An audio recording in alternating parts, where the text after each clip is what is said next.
Are you ready? Can Crush Us. It don't really get no better than this the podcast that you're looking for if you're really heavy into wrestling. Hosted by the Mark. Energy that's so amazing. Gotta keep it entertaining. Rep the Can Crusher Nation. Yeah, you know what's going down in the ring. Lights out when you hit a ding ding. Knock 'em out like boom bada bing. Hold it down, you can crown me the king. Got a shout out to the Miz and Duke the Dumpster. We choke slamming everybody. Power driving, hit 'em with a face buster. Yeah, this the show you need and it ain't no need for waiting. Mark, hold it down for the Can Crusher Nation. All about wrestling and keep it entertaining. Can Crushers Wrestling Podcast. Time to break 'em, let's go. Yeah. Can Crushers. Yeah. Can Crushers, let's go.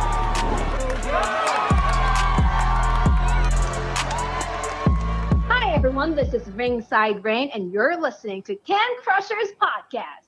And now, here is your host, Mark the Mark Martinez.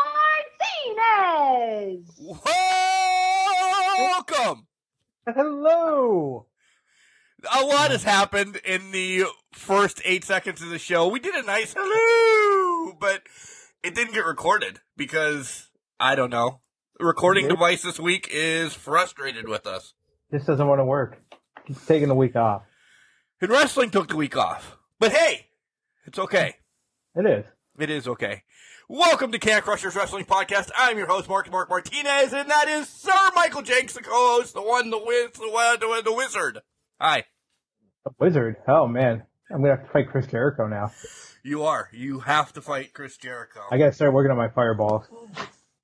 Ruken. Wookin! God. I got the pumpkin beer.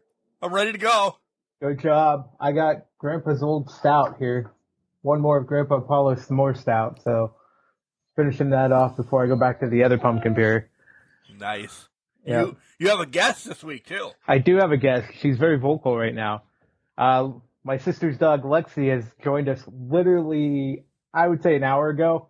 She got dropped off. My sister's her and her husband are going to the land of Glenn Jacobs, a.k.a. Kane, in Tennessee, and spending a week in a cabin in the woods down there. So they are gone for that trip right now. Are they going... Why is Gastonia in my head? It's clearly not Gastonia. Gatlinburg. I was going to say, you're thinking Gatlinburg? Yeah. I know they're going to try to make a stop, or that's possibly where their cabin's at. Can't remember. Their first night will be I believe it's going to be in Nashville. They're going to stop, spend the night in a hotel. There's a brewery in the hotel, so they're just going to have that all-inclusive thing. I think at one point in the trip, they're going to make a swing by Lynchburg and go to Jack Daniel's Distillery because that's his favorite whiskey, and then get to the cabin in the woods and just hang out for 6-7 days, whatever it ends up being at that point. Good for them. Nashville, we were there a couple years ago. Nashville's awesome. Even the touristy part, to hang up and down where all the country bands and everything is. Cool. I suffered defeat and ate at Luke Bryan's bar. It was Kelly's. Was it good? Fair enough. Cold beer. As it should be. It was good. Did some other stuff. Nashville's cool. I ask about Gatlinburg because I want to go there for one reason. Yeah. They have this big ass slalom where you get inside the ball and ride the ball down. Do you know what I'm talking about? Oh, yeah. I think I've seen that before. Yep. You should make sure you text her directly after the show and tell her we want pictures of that. We want to see you. She won't do it. Well, I know her husband won't do it. She might, especially if he gives her enough to drink. So we'll see what we can do. See if we can get some pictures of that. But yeah, Tennessee's nice. I'd like to go spend an ample amount of time and just meander. So yeah, that's fair. Yeah. I mean, I haven't been south of Virginia Beach, so I don't know. I guess San Diego, but I consider that more west. That's not. I was gonna say that. Essentially, it is south of Virginia Beach. Yeah, but I consider that West Coast. I consider that all west side. So I haven't seen anything in the southeastern United States, I should say. But I would like to get down there. But we need to change that. We need to change that. Yeah. Again, I have a hotel room, Winston-Salem, North Carolina, coming up right after Thanksgiving. We can make it happen. WrestleCade. Yeah. It's a little bit fucking fun. There it is. 4.5 minutes into it. First F-bomb. At least we're not waiting. We're not waiting anymore. Boom. Cross it off the list. Teaser about wrestling being a little blah, whatever this weekend. Have some hot topics to talk about, but how was your week? What did you do?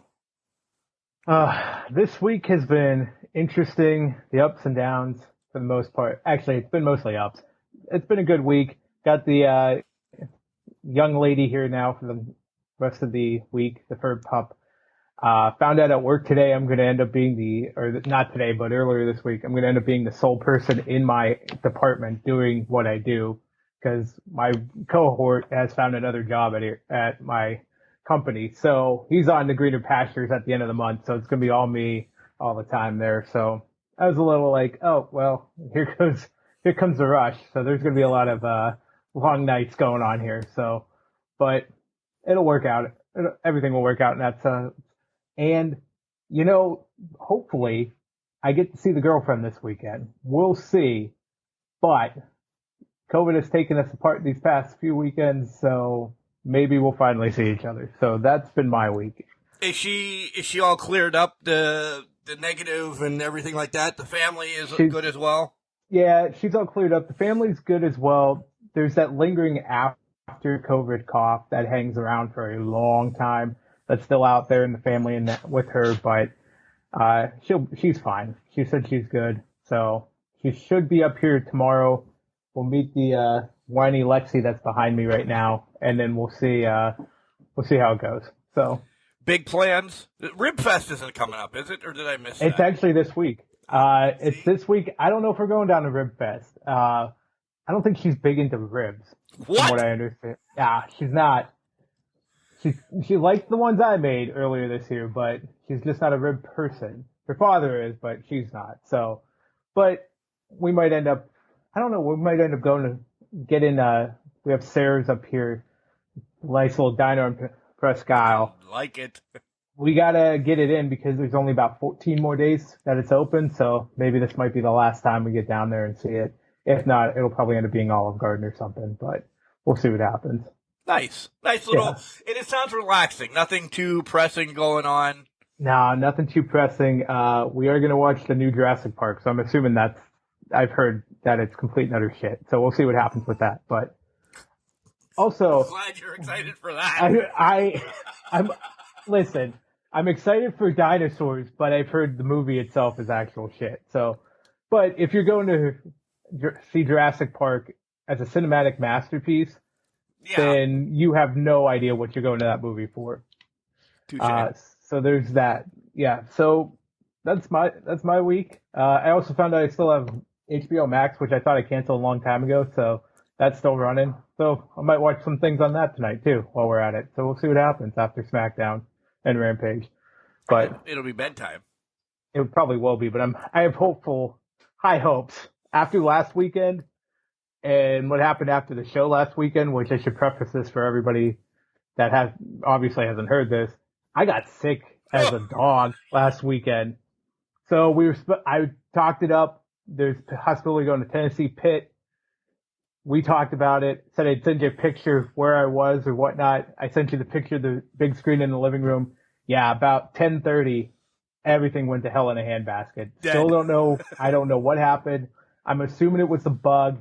I had chills. I had just bad experiences in the bathroom, and everything went downhill quickly. And then everything got better quickly because by Sunday morning, I was relatively feeling fine. Still not fully there yet, but I was still relatively fine. So I don't know what kind of bug I caught, but that was a fun Saturday. At least I got to watch Texas blow it against Alabama, I guess, and then Pitt blow it against Tennessee. And then Pitt blew it against Tennessee. So what a great weekend on couch. But that's it for me. Mark, what's going on with you? How was your week?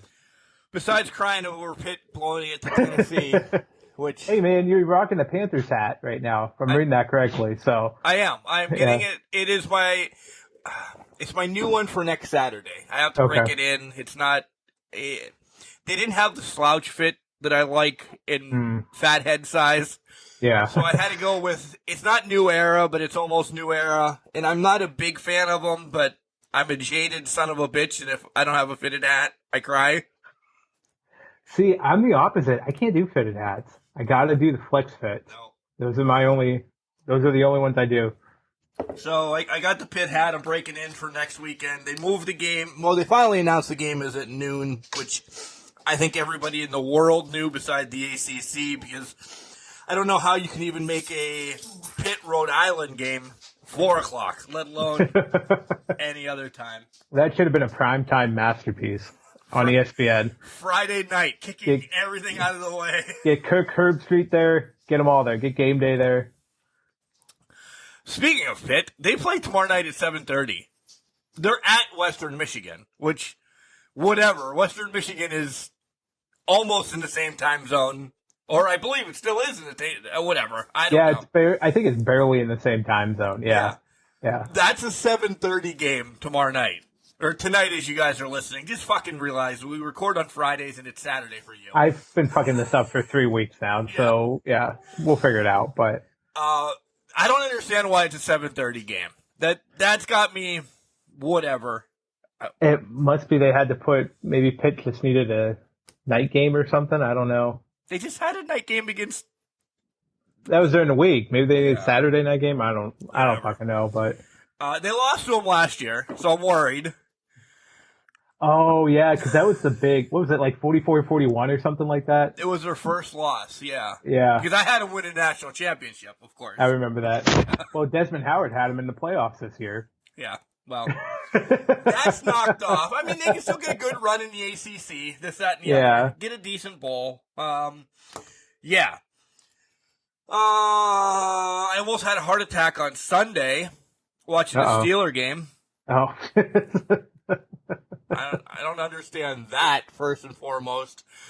5 turnovers, and you barely win in the last 3 seconds of overtime after everybody misses a field goal. Did you watch any of that game?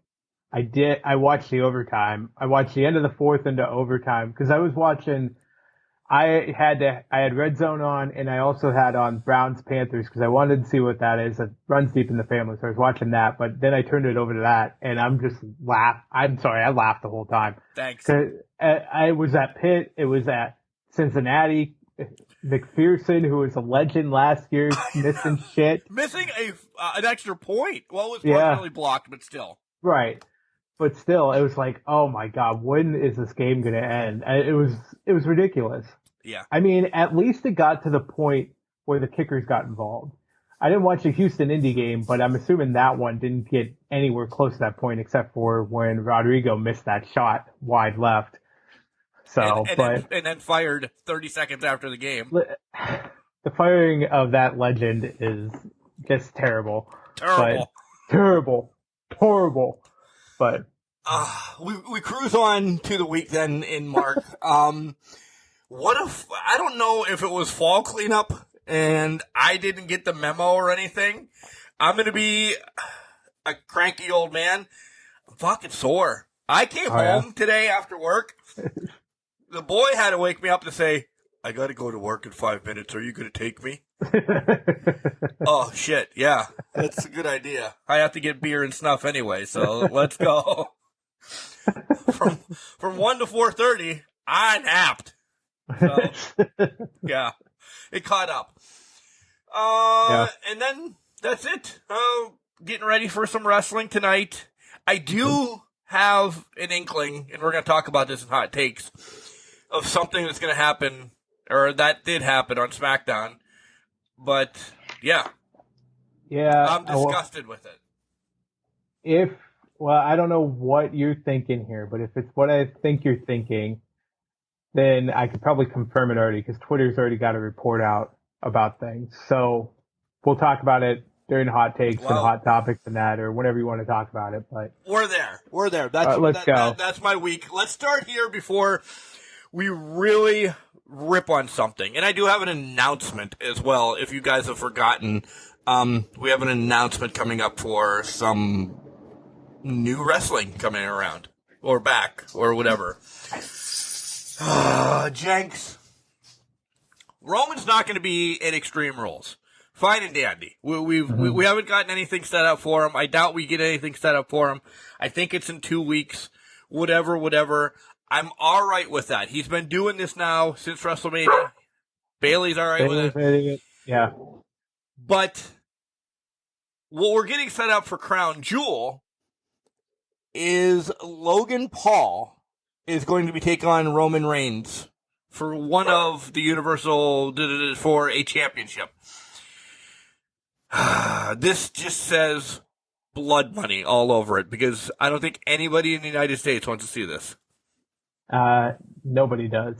This definitely bleeds and says, what the Saudi Prince wants, the Saudi Prince gets. And it's Logan Paul versus Roman Reigns. Now, I thought earlier this week they were just doing a nice interview on Impulsive, Logan Paul's podcast, things of that nature. Then they started chirping on Twitter, and then Triple H is like, why don't you come here? And I'm like, it's something coming out of this Twitter in the last hour that we're recording, so right around 6 o'clock Eastern time, guys. There's been reports leaking. It's definitely Logan Paul, Roman Reigns. That's at Crown Jewel, and that's where it's looking. So what we thought was a possibility, I think, down the line that they would be, but listen to me. I never put these two in the ring yet. Not these two. Oh. I thought Logan Paul would get a shot at a title at some point just for the blitz and glamour, maybe like at SummerSlam next year or some shit like that. I was never putting Roman and Logan Paul same ring. But I think we also forgot the Blood Money pay-per-view was still out there in Saudi Arabia. And when you forget that, it was too good for them to pass up. And they could, I mean, it was too good for them. It was just, it couldn't be passed up, I guess. So, but yeah. I understand it. Vince wasn't an idiot. Triple H isn't an idiot. If the money is just going to be literally thrown at you, this isn't a pay-per-view that I seek to watch. It has never been because all your storylines go out the window and then you get DX against the Brothers of Destruction or the Prince still wants Ultimate Warrior to come back. And that's not a knock or, me pretending like I don't know that he's passed, but this is shit that he asked for. Like, dude, keep up with it. He might be asking, hey, are you going to bring the Fiend back? And who knows? Triple H is like, if you give me enough money, I'll just throw him $100 million so he does come back, and then we have him under contract or whatever. Right. But I've never been a fan of these. I haven't. And if we're getting Roman Logan Paul as clearly your main event of this, I can't imagine there's going to be much better underneath it. No, I'm sure we're going to get probably Edge in some capacity, maybe Ray, just the bigger names, the bigger hitters that aren't retired. I can't see Brock showing up to this. If he's not fighting for a world title, he's not going to show up. No. There's no money in it for him. I mean, so I don't know what. That's probably going to be marquee. It's going to be a very little undercard. But watch him throw a Hell in a Cell in there, throw some bullshit in there to get you, because that's what they did last time. What was it? I think it was Edge and Seth in Hell in a Cell? Yep. And it turned out to be a banger because it's Edge and Seth Rollins. That's why. But just expect Hell in a Cell. I don't think you're going to expect the greatest Royal Rumble to ever exist to be in there and tightest worldwide sliding, but I don't know. You brought that up about tightest worldwide sliding. Like, I still feel bad. He was inches away from death. Yeah. And it is after he was fine and slid under the ring and everything. Yeah, ha ha ha. But like, if he would have hit his neck on that ring, the hardest part of the ring to boot. Yeah. I worry, and I still cringe when I see that meme or GIF or whatever. And I'm like, oh man, his life would have ended as we know it today. Yeah, it would have been, or as we knew it at that day, because if you would have hit that wrong, you're right. absolutely things happen in the ring. I mean, Jaws is a perfect example of that. It's just, but by his own volition, yeah, it's funny in hindsight. Oh yeah, now it's fucking hilarious. Everything is fucking hilarious in hindsight. But in the moment, oh man, I agree, that was a scary thing. Yeah. But I have no clue about Extreme Rules yet. They're going to be building to it for the next upcoming weeks. We'll get to that. Staying on the hot takes, mine's just a quick one-hitter. Don't forget, guys, that WOW comes back. Women of Wrestling comes back this weekend as you're recording. Check out your CWs, because that's actually where I found mine. Okay. Across the board, it's on any different time. That's the downfall. Mine's on down here in Ridgeway Sunday at 5 o'clock. You might get it a different time because it's, what's the word I'm looking for? I'm a fucking comm major and I can't, it's syndicated. It's syndicated. Words are hard. Words are hard. So it can go on any time in your network, in your vicinity. So the best thing is find your CW and this, on your TV guide, and just remember TV guide. Jenks, am I too old? Yeah, the booklet. Okay. Yeah. Listen, when I was younger, I looked forward to the TV guide. Listen, I look forward to the TV guide or the TV week, whatever it was called in our Sunday newspaper, because that had everything, and you'd look at it and say, "Oh my God, this is here, this is there," and you were just amazed by it. But yeah, loved it. So look on your scrolling TV guide on your TV provider and just get on CW and run across. Guys, I've been a proponent of WOW since it started. You have the likes of Raylan, Chantilly Chella there. You're going to have Jesse Bell, Jesse Smothers. You're going to have all these. Some are indie stars, some are legends that have, I don't want to say dropped down, because I think this is one of the best women's wrestling. And guys, there's a notable woman running this now. No disrespect to Janie Buss or anything, but AJ Lee's fucking running this. So there's probably going to be a little bit more storylines and cool stuff into it. So give it a shot. Give it a shot. Some people might it's glow, or it's still wrestling, guys. Wrestling is wrestling. Yeah, watch it, enjoy it, get their alter egos. I've been looking forward to this for a while. I really have. And some of the people that have been on in the last 6 months, women-wise, are going to be on it. Amber Rodriguez, the next decision, made reference of it. Schedule got bumped around a little bit. They had to do different tapings because of Tessa Blanchard. What? But they restarted the season, and now it starts this weekend. It could start Saturday at your place today, or it could start Sunday like it is on mine, but just check out the CW and check it out. So, are you gonna watch? I am. I gotta find it now. I just gotta find it where it's gonna be at on my television. So we'll see. Hopefully I'll get to see it. Clearly won't be watching it live. 5 o'clock on a Sunday. Come on. What are you doing? Come on. Stupid decision. So DVR it. Watch it before Monday Night Raw, so you have 4 hours of wrestling. Exactly. So, Jenks, something big came out in wrestling this week. And this is our hot take, and I have to pull it up on my phone. I have the list up on my end, too. Earlier in the week, the top 10 came out of PWI 500, and then I think it was a couple days ago, the rest of the 500 rolled out. If you were waiting for the printed version of it, fast forward for about 20 minutes because we're going to bitch. The printed version doesn't come out for like another month, which sucks. It has to be a while, yeah. Which sucks because I always looked forward to this, getting the physical copy. I don't want to deal with it this year. First and foremost, before we talk about who's number one and this, that, and the other thing, the hate for the women in this is unfucking believable. Yeah. Okay, so I know that they've said this is the men's one. You roll through this, though, and I'm not hating on her, but I believe it's at 50. Trisha Dora is the first woman to be on this list. Then I think it's another 48 later that you get Jordan Grace.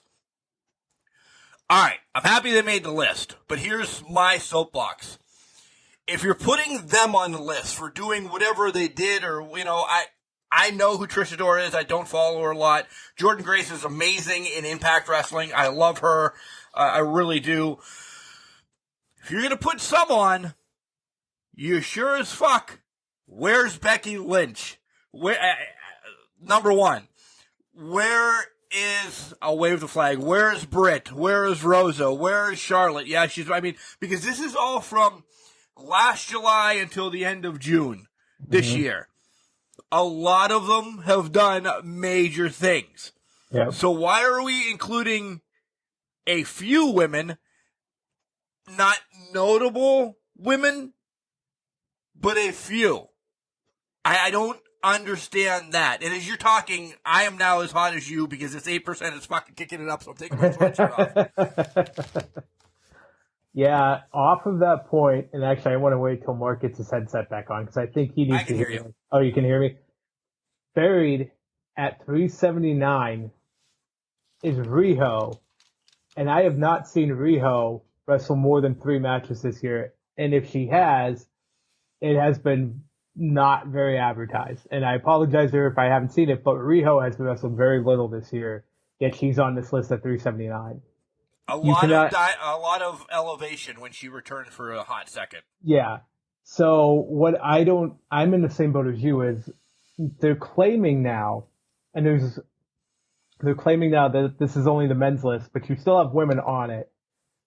So was this a political list that you put, let's say, a handful of women on just to say, oh, they broke through the men's and they were just the top of the top wrestlers? I completely agree with Grace on this list. I completely agree with it. That's fine. Some of these people I do agree with, but like at the same time, Becky, Charlotte, Bianca, let's wave that flag. Yeah. Bianca has literally held the women's division together. Should be the number one woman coming into this list. Yeah. You can make arguments for others, but Bianca has literally been there week in and week out doing the work. So I completely believe them saying, oh, there's a women's list coming or whatever is a complete BS line that they had to scramble and do. And now they're going to do a women's list because of what just transpired with this PWI top 500 list. So again, I am not hating. Do not bring the hate. I'm not hating either. I want to say that too. Right back on you guys. Trish Adora at 50. Only the first woman on this list. Are you telling me then, since she is intercepted the men's list at 50, she is number 1 in the women's aspect? That's what the list is telling me. Is that not how? That's how I would interpret it. How I'm looking at it. If you want to say, okay, this is only a men's list, whatever, but then you just suddenly slide in Bianca at 25 or whatever, so you can make that argument then when you do release this women's list that is coming, and I'm shaking my head no, maybe, I don't know, you at least have something to stand on. If you're putting Trish Adora at 50 above fucking Cesaro, above at Wardlow, above, and I'm just rolling right now. Ibushi? Yeah. All right. Juice Robinson. Listen. I'm just going to be all about that this week all of a sudden. The beer might have kicked in. I didn't eat supper either. We figured out the title for the show too, by the way. Yeah. Listen. How can you not have Trish Adora then at number 1 as a women's? And then it would be Jordynne Grace at number 2. Yeah. How are you going to fill in Becky and Britt and Thunder and Chelsea and Raylyn and all these other women that aren't even honorable mentioned? Like exactly. This list, if you want to do a combined list, fine and dandy, do it justice. If you want to do a men's list, you want to do a women's list, you want to do a Mark and Jenks list, fine. Announce that prior to throwing this out. Yep. Because that's number one that we hate on the list. Outright hate. And again, congratulations to Trish Adora for getting on it, Jordan Grace for getting on it, Willow Nightingale for getting on it. Yeah. Kenzie Page, Erica Lee. I'm looking at names right now. Congratulations for getting on it. I'm not hating on you. Cool. This list is all fucking fabricated, and you just have to send your name in to get on the list. Then they look at matches. I've not talked, but I've read some of the stuff that other wrestlers put out. They don't care about the list anymore, but it's cool to have your name on the list. I would like my name on this list, but all in all, at least pretend like you're doing it justice. Agreed. And I'm looking at 75 Trevor Murdoch, the NWA champs on here. Fucking, I'm gonna. This is what I go back to. I'm just gonna finish off the thought on the women here. Is we knew as soon as the hate started coming, the backtracking, everything. To your point, you would have listed out and said, "Hey, this is the men's list. Women's list is coming in a week." As soon as they didn't do that, and then they backtracked and said, "Oh, we're gonna do a women's list," they didn't have one. They didn't do it. It's gonna be months. But it's going to be months, exactly. Months upon months. This was just, I don't want to call it political, but it is. PWI kind of is political in a sense. You submit your name. It's who you know, who gets on there. I mean, with Roman, I could probably make the argument that Roman Reigns could have cared less if he was on PWI's list. Right. But they can't ignore Roman Reigns and what he's done in the most prestigious title in the world. If we got to go there. Right. It is. There's no way around that. Roman's the face of the company, and everybody knows WWE. They're going to put Roman on there. You know who Lashley, Cody Rhodes, you know who all those WWE guys are. They're going to put him on there. Okada. Like, you don't have issues with that. But I'm looking at guys that have put on stellar matches like Dax Hardwood. I ride FTR's train every single week. He's one spot below Kyle O'Reilly. I feel like that's an injustice of some sort because Kyle O'Reilly, to me, great performer. Happy he's on the list. Happy he broke the top 100, but Dax definitely did more than what Kyle did this past year. Yeah.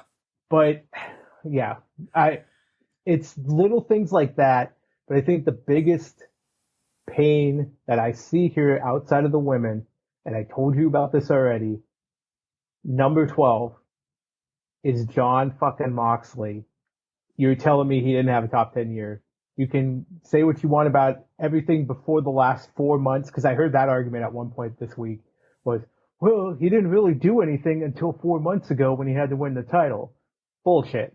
He just put on a banger at Revolution with Bryan Danielson or Double or Nothing, whenever that match was. He put on a banger of a match. No, it was Revolution. That match, everything he did last year with the company. God damn it, John Moxley has done so much, and in the past 6 months has sacrificed so much to carry this company through what now has turned into a complete and utter shit show of title reigns for CM Punk. He's done so much to carry this company through and put it on its back. You cannot tell me. And on top of that, have banger matches and have matches people want to see, want to compliment.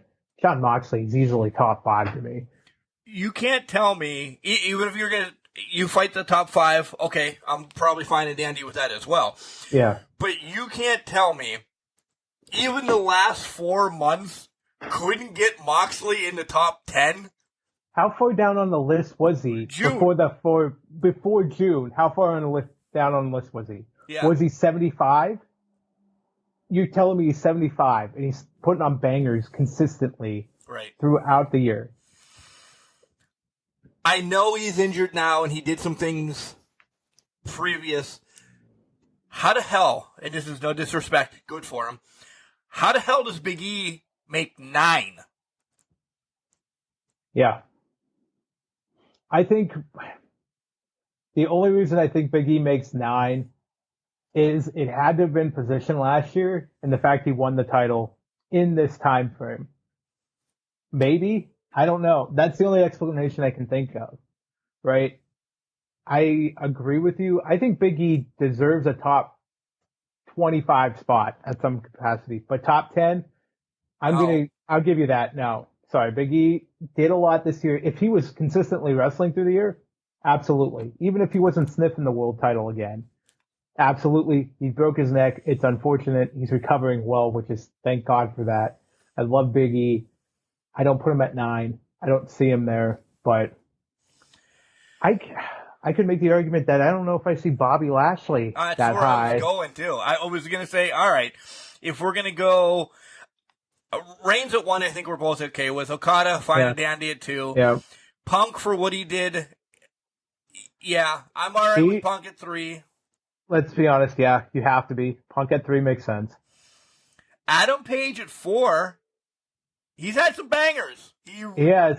Danielson, Omega, Punk. I mean, yeah. I can't disagree with that. Yeah. And then Bob rolls in at 5. And you're like, wait, what? By then, my mind is like, where's Seth Rollins? Where's MJF? Where is, and I'm going to throw this one out, and he's coming up on the list. Cardona has done everything for independent wrestling. NWA champion for the longest time. Why is Cardona only sitting at 13? Is it because it's indie and NWA? The poll's not there? Wrestling fans know what he's doing. Yeah. Well, that's exactly it. Now, what's interesting, Mark, is I agree with you. Cardona, 13, maybe a little higher. He should be definitely higher. Should be top 10 at least. There's people out there that are arguing that Cardona's too high on this list. And I'm sitting there like, you people don't watch anything outside of the major companies or don't pay attention to anything outside the major companies. Right. Because Matt Cardona in my opinion, has put indies, not single-handedly, but he has taken indies and kind of pulled it out of the darkness. I had no idea what GCW was before Cardona went there. To be honest, I had heard rumblings because of Nick Gage, but I never watched it because I don't pay attention. I have a hard time with indies as it is when we talk on the show. Me going down and finding out what Nick Gage is doing, killing people, is not on the top 10 list of things we do every week if I'm looking up wrestling stuff. Right. But you're right. Matt Cardona has made it relevant again. And to that point, well, let's even bring this into it. Chelsea Green's made it relevant too because she's there with him. Yeah. Doing the shenanigans and bullshit to kind of elevate the indies and NWA at the same time. Yeah. So and they're both still linked to Impact as well. Exactly. Well, she's the women's tag team champion down there now. Yeah. So I'm sorry, Knockouts tag team champion down there now. Right. So whatever. But why isn't she on this list? Yeah. Complete going with more. How is Will Ospreay not in the top 10 every year for what he does over in New Japan and then coming over 27? I mean, we're not going to run through this whole list because there's other ones I want to shit on too, but the disrespect on Ospreay, and let's throw Jericho not even in top 20. Yeah. How about Drew McIntyre at 20 when he's been carrying a lot of the load this year? Yeah. Those are 3 top 15, top 10 easily. Excuse me. I mean, here's the thing. I don't know if I agree with Kenny Omega at 19, not low. I think he might be too high because he's been injured for the majority of the year. I agree. It seems like if you're injured, they give you some sort of leeway. However, Moxley, it's like, well, you've been there the whole year, so we're going to knock you 6 spots, 7 spots because, well, you haven't been in the world title picture lately. Yeah. Titles are not everything. No, and as much as I hate him, sitting at 89 is Riddle. He's been your tag team champion with Orton. He's been leading the upper mid card, slowly getting to Roman, carrying it with maybe not Rollins stuff hasn't been on this, but how the hell is Christian Cage higher than Riddle? Only by like 12 or whatever, but Cage didn't do that much compared to Riddle. And I'm not a Riddle fan, but I'm defending him. Let's be honest. Riddle has carried Monday Night Raw with Randy Orton for many months until Orton's injury.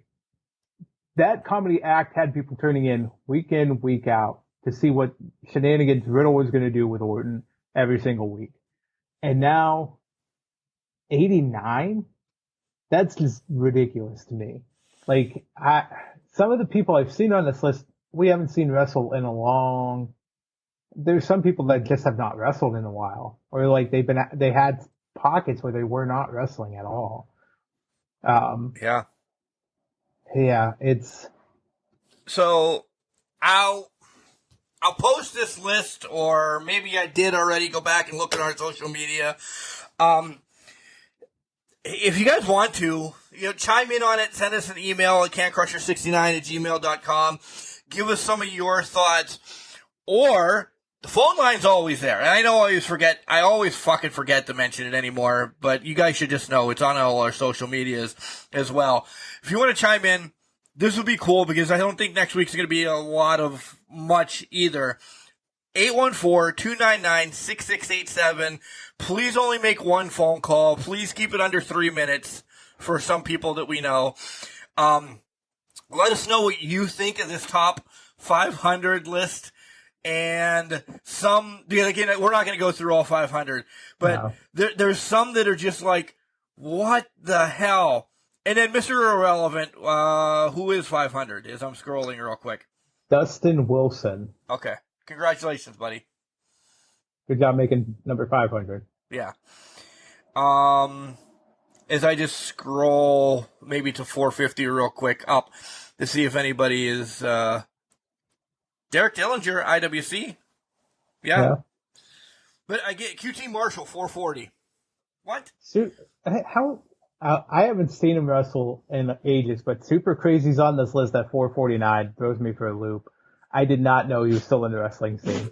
So that one, I'm just calling that out just from name recognition alone. Ziggy Haim started at IWC, went to Rise, now does some stuff with Enjoy Wrestling. Pretty much a Pittsburgh wrestler within that region. 438. I love Ziggy. I do know her personally. Just weird that she's made the list and maybe the IWC champion has not. Ashley D'Ambrose or like Ray Lynn or Tony Storm. It's just weird. Like, I don't know, maybe the people putting this together at PWI was like, all right, so this is the men's, and these are the names that we got. They don't do research when they get so low. No, they don't. That is not happening on this page. Okay, I just did a search because I'm seeing Angelo Dawkins at 478, but I'm not seeing Montez Ford on this list. And I did a control find on this thing, and it said Ford is not on this list. So you're telling me Montez Ford, the other half of the Street Profits, is not on this list. But sitting at 343 is Savio Vega. Enough. Now that I saw, by the way, Mark's favorite tag team, Angelo Parker, Matt Menard, 368 and 369. They put in both 2.0. Yeah. But not fucking Montez Ford. Yep. My new favorite wrestler sits at 303, Chris Ridgway. No, he is. Guys. Oh my God. I hate this list. Realize we talk about this list every year. We bitch about it every year. You know what is the telltale of what does it for wrestling? Ricky Morton said it best. Putting fucking asses in seats. Making us tune into the product. Making us talk. Bringing it around to what's going on. Just because 297 is Kevin Koo. 296, Kevin, sorry. I don't know who you are. Maybe I should do some homework, but tell me why. Yeah. What exactly are you doing for the business? What's the famous line? It's all about the money. No Montez Ford, but we're getting Savio Vega. 1997 all over again. Hey, fucking Anthony Ogogo is 233 on this list. What has he done since he ripped out Cody's rib? I don't know. Don't know. He's been on Dark and Elevation, I think. Not in Buffalo. Not in Buffalo. Do you want to talk some wrestling? Yeah, we got to do something else than talk about this fucking shitty list. Yeah. All right. Let's get through this real quick. Instagram, Facebook, and Twitter, all at CanCrusher69. That's where you'll find us. Wherever you're listening now, you can find us on many more outlets. So go out, check them out. Spotify, iTunes, Stitcher, Google Play, iHeartRadio. You know the drill. You want to bitch about this list with us? Cool. Either send us an email or drop us a phone message. We'd like to play that and rip you apart if you like this list. And what else? Oh, well, besides Collar and Elbow, where you can save 10% off hats, hoodies, tees, and all that cool stuff with the promo code Can Crushers. Capital C and Can, capital C and Crushers. 10%, and you save money. When we come back, we don't have a platform this week because Mark didn't write anything up, and wrestling has been a week off. Wrestling. A love and a passion we all share. I've started a wrestling brand. The wrestling brand. A brand founded on the aspects of wrestling. Two entities working together to create a product that connect emotionally for people everywhere. Collar and Elbow is the brand. Passion and love for wrestling is the drive. I am Al Snow, and this is Collar and Elbow, the wrestling brand.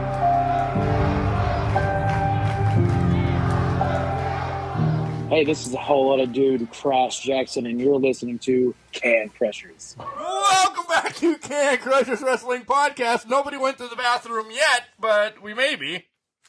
Actually, I did, so TMI, but... Oh. Yeah. See? So, not that he listens to this, but Monday, big day in the old Martinez household. Yeah. Yeah.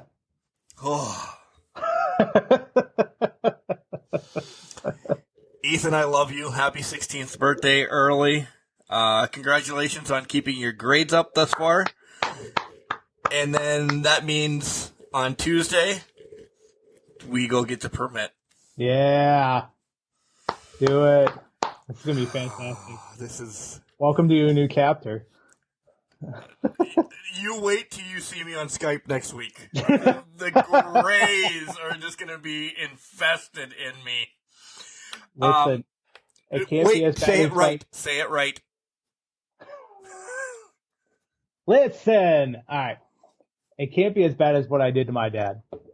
So, my father took me driving. They did it in the cemetery because of the curves and all that. You go slow, get around the curves, you learn handling. Great. He was getting frustrated with me at the end of it. He goes, you just gotta watch what you're doing and all that. And then he yells, stop. So I slammed on the brake. Okay, we're only going 5, but it was a nice jerk. And my father had just taken a swig of coffee and spit it all over the window because of how hard I hit the brake, because I was just done with it. He literally stopped and said, get out of the car. We switched spots. We got home, and he goes, you're taking your son driving from now on. And that was the last the last time he ever took me driving. So I'm sorry. No, it's a hilarious story now. I think it's hilarious now. I actually thought it was hilarious back then that he spit his coffee everywhere. But yeah, so that was that's my horror driving story. I think Ethan will have a lot better time with you, but who knows? Maybe not. I don't know. since we live in Nowhereville, and my dad lives in even smaller Nowhereville. Listen. Ethan's been driving for 2 years. Yeah. In and around places. The big struggle is because I just started this up at Dad's a couple weeks ago. Dude's never going to get parallel parking. Well, I barely get it now, so I don't blame him a bit. You have your license, though. I got it. I got lucky when I got it, but I got it. And that was probably one of the 3 times I've ever had to use it. So I have 6 months, essentially. I have 6 months to beat parallel parking into his head. Tuesday, the whole family's off. We're making a big deal out of this. We're going to go for breakfast in the morning. And then if you guys know where Clearfield, Pennsylvania is, we're going to head up to Clearfield. He's going to take his... I might be boasting. I imagine he's going to pass with flying colors. He's been taking the online app test since July. Hundreds each time. We do it, if not nightly, twice a night, just to keep him freshed up and everything. He's doing really well with that, so I'm not worried about that. And then the adventure begins. But he's already asked. He's like, are we going to take the dogs to McDonald's next weekend? I don't know. Dude, you are not driving every time we set forth into a car. You have until March...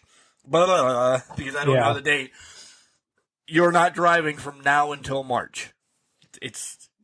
And then there's going to be times here in the near future, you might not drive for a week, dude, because snow. And I understand, yes, don't come at me, yes, he needs to learn how to drive in the snow.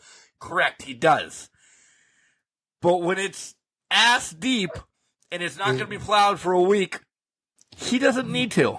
No, he doesn't. Wean into that shit.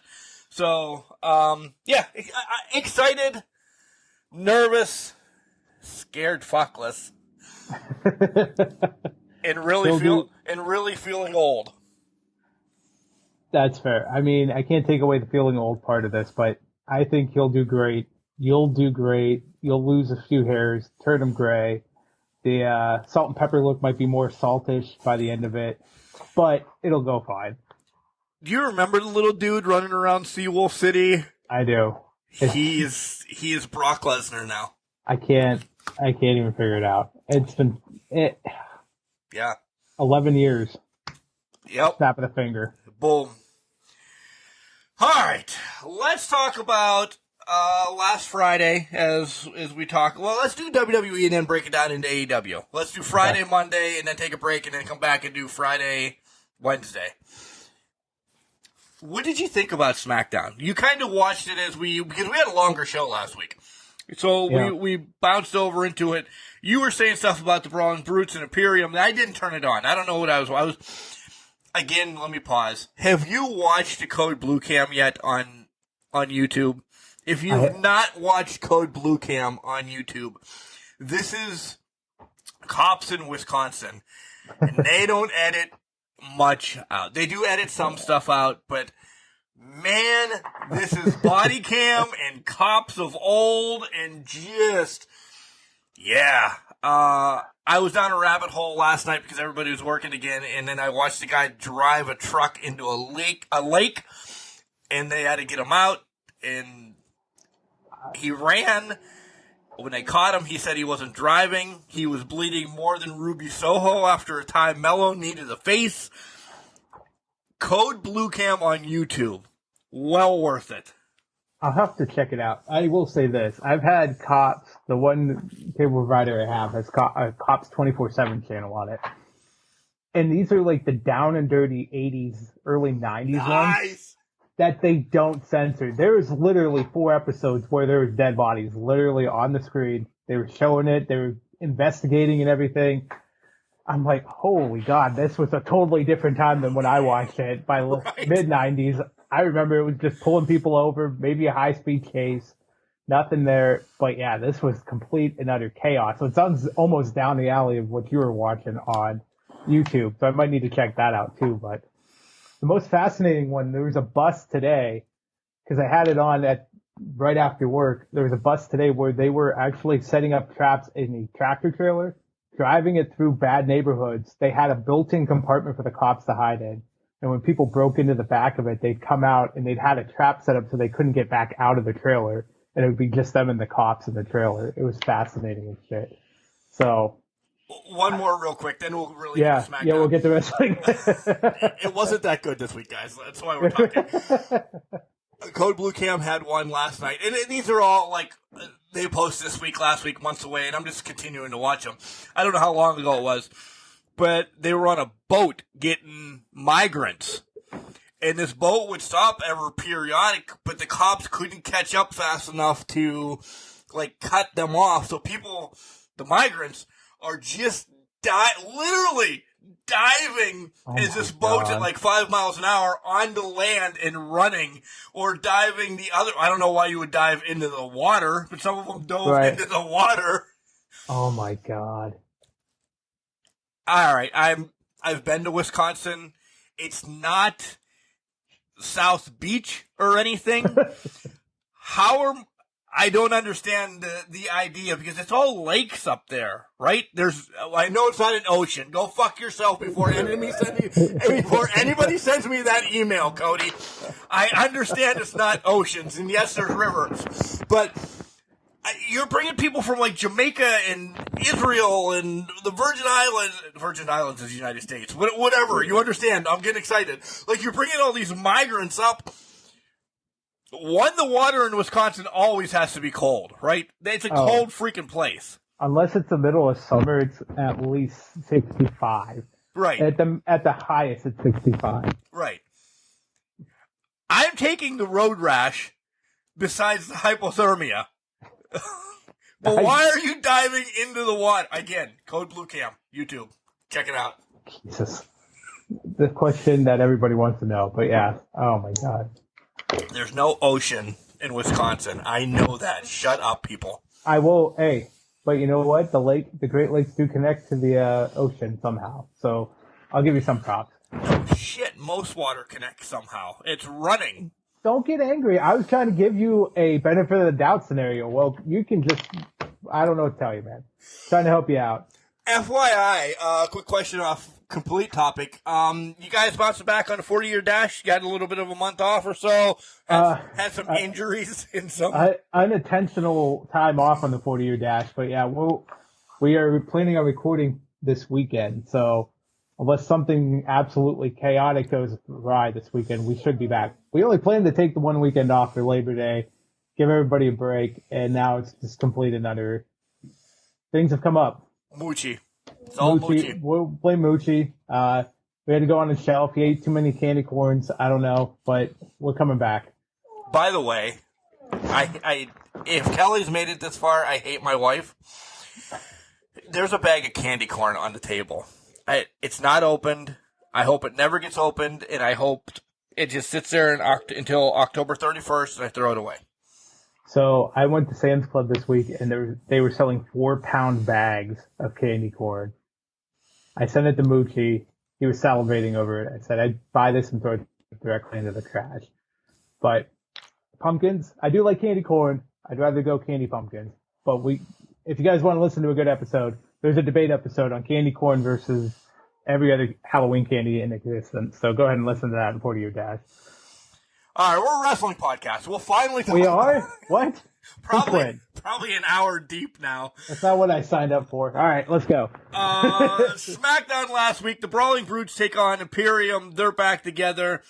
I thought this was a great way to start. I really did. I really like this story, but I thought you gave us a 6-man match too soon. You just came off of Sheamus and Gunther beating the living shit out of each other. Give us the tag teams. Or give us Butch against Ludwig. You know, they've all wrestled singles recently. Yeah. I almost thought that the 6-man was going to be the culmination to Extreme Rules.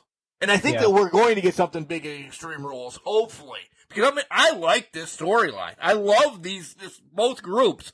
As much as people still hate and I can't even remember what the hell Butch is. Pete Dunne. Dunne.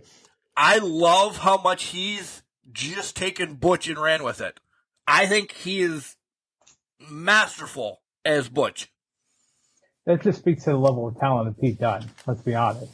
And we all knew it was there. But yeah, I'm on the same boat of you. I thought it was going to be Extreme Rules where we'd see the 6-man tag clash at that point. But I guess they just wanted to throw a fourth one in that week. It just seems, it seemed like a week of just trios matches and 6-man tags last week. But I loved it. They must be building something up for Extreme Rules, because I can't imagine you would throw these two teams together and Poor not have Lexi. another payoff. Poor I know. Lexi. I She's feel losing bad her for mind. She is losing her mind here. I think it's her first time she's actually stayed away from home. So I hope it's not a week of that. I mean, I'm all right with it. I actually, as a dog lover, I feel for her. Like, her heart's broken right now. It is. And I think she'll be fine. she just got to get used to it and understand this is a safe place. Nothing crazy happens here. Bailey's just an idiot. But, I loved this match for what it was. I just want more. And if that was the blow off for this, I'm kind of disappointed in it, because why did you bring Imperium back if you weren't going to set him up with this level of programming right away? Because I think this was the perfect counterbalance for them to start off Imperium on the main roster and really build that brand again. Agreed. I nothing else to say. Agreed. The Bloodline welcomes Solo in. I got some stuff to talk about the Bloodline. I really do. And we can actually link in Tuesday to this as well. Yeah. Okay. I love that Sammy is still engulfed. And I saw this, so I'm going to steal it from somebody. I don't remember where. Just whoever said it and you're listening, I'm stealing it from you. Give yourself credit. If you're listening, let me know. We haven't seen the 24/7 championship for a while. Sammy needs to win this and think he is just as fucking big as everybody else with the 24/7 championship. I gotta agree. I have to agree with you. I saw that too. I saw somebody came up with that too, and I'm like, that's perfect. I didn't think of it. I didn't either. And as soon as I saw it, I'm like, that is perfect for Sami Zayn in this whole storyline. Because he's got to get something. Yeah. Everybody's dripping in gold now. Spoilers if you haven't seen NXT, but Solo's dripping in gold too. He's the new North American champion. So. Yeah. And the kind of, we love the Bloodline. We love everything they're doing. But to kind of twist that to NXT, I think, is becoming must-watch again. Maybe we give it a week or two to see, and then maybe it becomes on our docket again, because it's just NXT now. It's not NXT 2.0. Went back to black and gold shit. Yeah, it's black and gold or white and gold or whatever you want to call it now. It's getting back to that point. And the hints have been there. Yeah. You know, I have been watching. We didn't know. We didn't know. You know, you go back, you circle back, catch highlights and whatnot, but the hints are there. So now I think in a week or two, this could be something extremely interesting to watch and keep an eye on in that. And that's going to speak a lot. Now, I think the question with NXT is what champions fall because of that. Is champions there because of entertainment purposes or just because they are excelling in there? But now it's a development brand. Who's going to be the champion? Well, one champion already fell with Solo running it now. We both had Braun Breaker up to the main roster by now. Yeah. And I think maybe some circumstances, Vince or whatever circumstances you want to throw out, I think it may have held him back from getting there. I think the return, though, of Braun Strowman leads to Braun Breaker at some point here in the near future. Just a thought. I don't know. He's money. He really is. He doesn't need to develop anymore. I agree. I completely agree with you. I think we end up with them on separate brands though, because I think this is going to be I need a monster on Raw and I need a monster on SmackDown. And those are your monsters right now to kind of play off of it. Would I love to see it be a Survivor Series match? Because that could happen. Hell fucking yeah. But who knows if they'll give it to us that early. I mean, they're giving us Logan Paul in a world title match, so anything is possible here. But yeah, I think you're right. I think I bet by season premiere time we're gonna see Braun Breaker up and going for it. Yeah, for sure. The draft, I think, plays. I'm on the fence right now, but I'm leaning that I might be excited about this draft. Because I think there's a lot of switching that could happen. I could be like, oh, I could see a storyline with this and this down the line. There's so much potential here with the new creative in charge. Anything is possible. And so the draft, I think, is the ultimate reset for these guys. Again, I'm going to push that it happens maybe in April timeframe instead of October, so that Survivor Series means something. Right. But we won't get there. Baby steps right now. Let's reset the brands. Let's get us everybody involved and then go from there. Agreed. It was great seeing Gigi, first of all, healthy again. Toxic Attraction up on SmackDown. I was like, they've already announced that Raquel and Ali are defending the titles on Monday night. It was weird to see that they were defending against Toxic Attraction then, which then I thought, holy shit, they're going to give us the match for a split second. They're going to give us the match that we thought was going to be the finale when Toxic Attraction came in. I'm still waiting for Toxic Attraction against Io and Dakota for the titles. Is it going to happen? Spoiler for me and you, Bayley and Damage Control's on SmackDown tonight. Right. So something is getting set up there. And I think we're going to get that match. Because I think that match, there's potentially money in that match. Oh, there's definitely money in that match. I mean, that would be the perfect match going into Extreme Rules or even on a Friday Night SmackDown. And a perfect match to build the prestige of a title that has been long forgotten in the company. And two young tag teams that everybody can get behind. Exactly. Everybody can get behind them. Everybody believes in them. I can't believe I just read that. But there's two tag teams. The foundations are finally being put in place for a women's tag team division, which has been desperately needed for the women's tag team division. So we shouldn't be seeing these throw together teams. Right. For the most part. For the most part. You're still going to get one here and there. Yeah. I don't care if we skip over this. Ronda's going to face Liv next month. Was at any point in time that in any jeopardy in your mind? Nope. Nope. Hit Row and Street Profits beat Los Losarios and the Models. Man,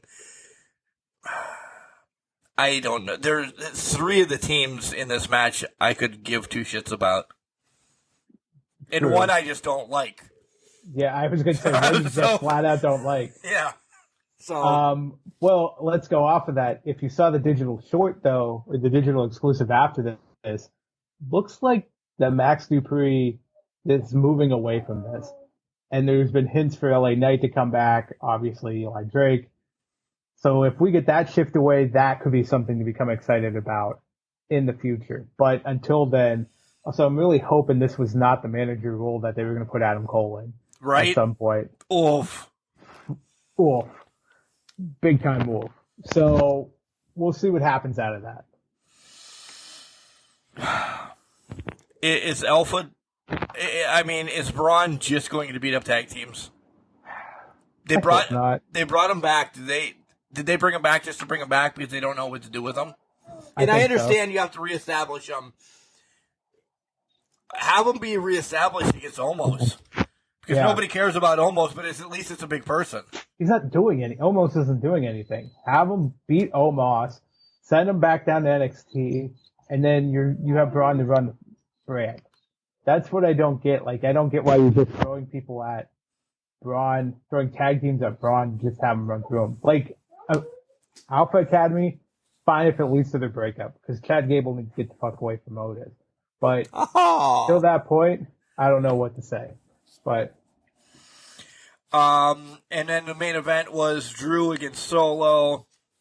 The match itself was a match.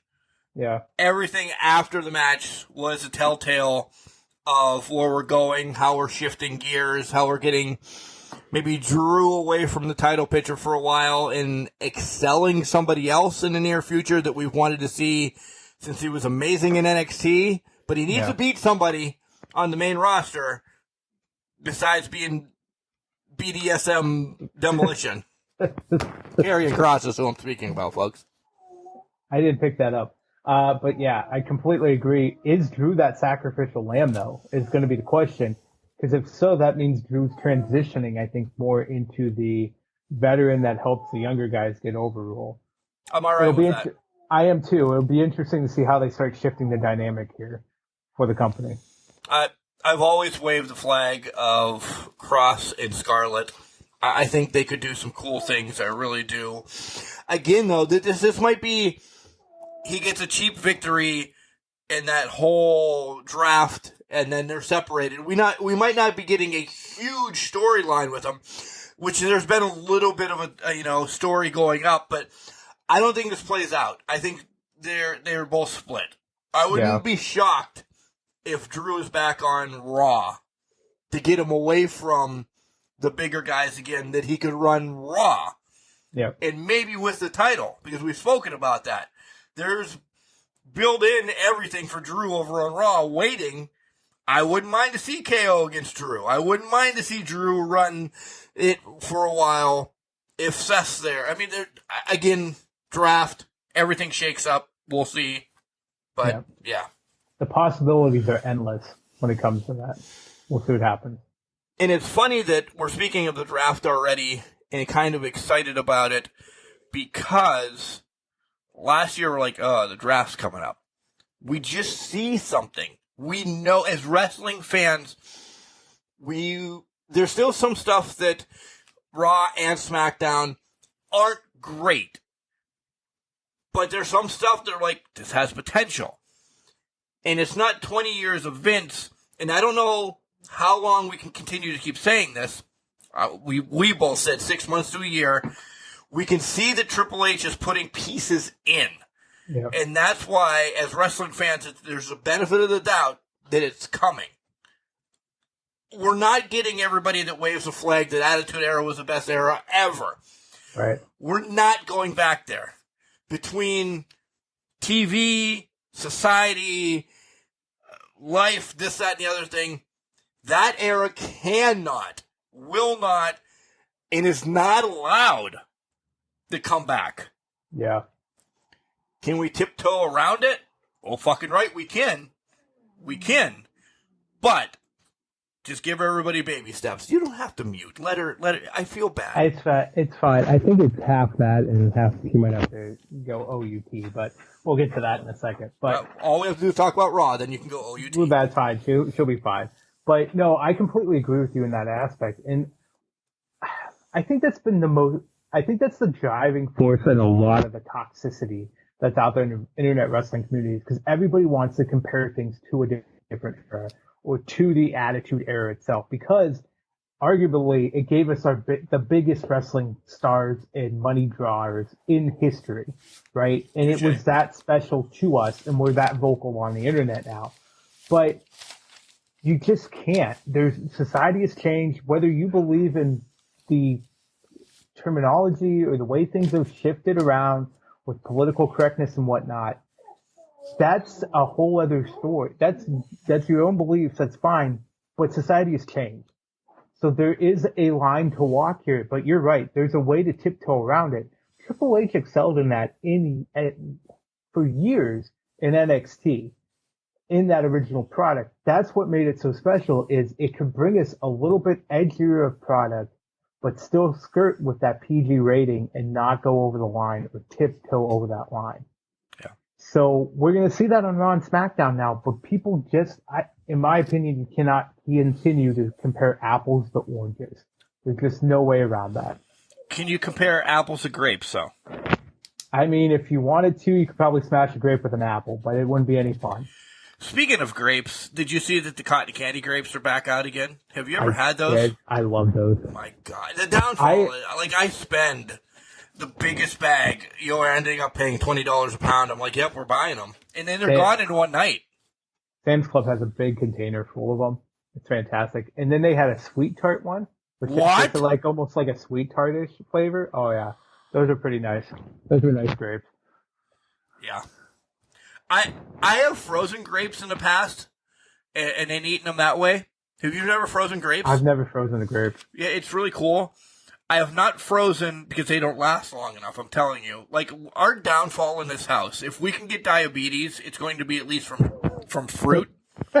Like, mine is definitely going to be from candy and everything else, but the family, not big candy people or anything, but there's a lot of sugar in fruit. Yeah. We can't, and I'm not lying, we cannot keep fruit in this house because we are fucking fruit addicts. Crack addicts. Yeah. If it's there, you have to eat it. You have to do it. A big fruit tray for like $35. The three of us on it lasts 15 minutes. Like five of us because the dogs get fruit too, and it's all right for them. Like, we are just, so when we buy fruit, we know it will be gone that night. Fruit, I would buy fruit trays from Sam's Club because I think they're like $15-20 here. And it's about 5 pounds of fruit. And it's apples, grapes, anything you can fucking think of is on this fruit tray with a caramel dipping sauce. I don't use dipping sauce that often because I don't just sit there and fucking shovel fruit. It's nothing. Like, that's throw just, the sauce. We get the white sauce. chocolate. We get the white chocolate sauce in ours. Now that's fancy shit. Well, it's not. It's just a fluff. But it's fancy shit. I mean, I only seen caramel sauce with it, so you're throwing some fancy shit at me there. Well, I don't use that. I literally am just eating.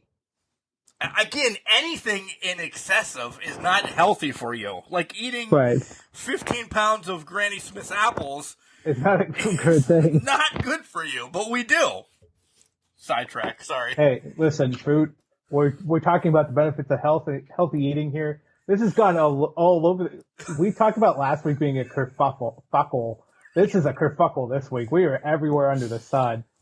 Wrestling wasn't great this week, folks. We've resorted to talking about fruit. So, fruit is great. Let's go to Raw, though. Let's go to Raw. Rollins talks about beating Riddle at Clash. Not excited for a rematch. The only thing I got out of this, and please, for the love of God, Riddle is not joining Judgment Day, is he? I hate Riddle, but there's one thing I hate more than Riddle, and it's the Judgment Day. 2 theories going on for me. One, no, Riddle's not joining Judgment Day. I just think he's starting to get into a more serious character. I talked about this, I think, last week or a couple weeks ago. When Orton comes back, he's not going to be the same person. He's going to be way too serious Riddle, and that's going to clash with Orton, and that'll set up a match. We hope so.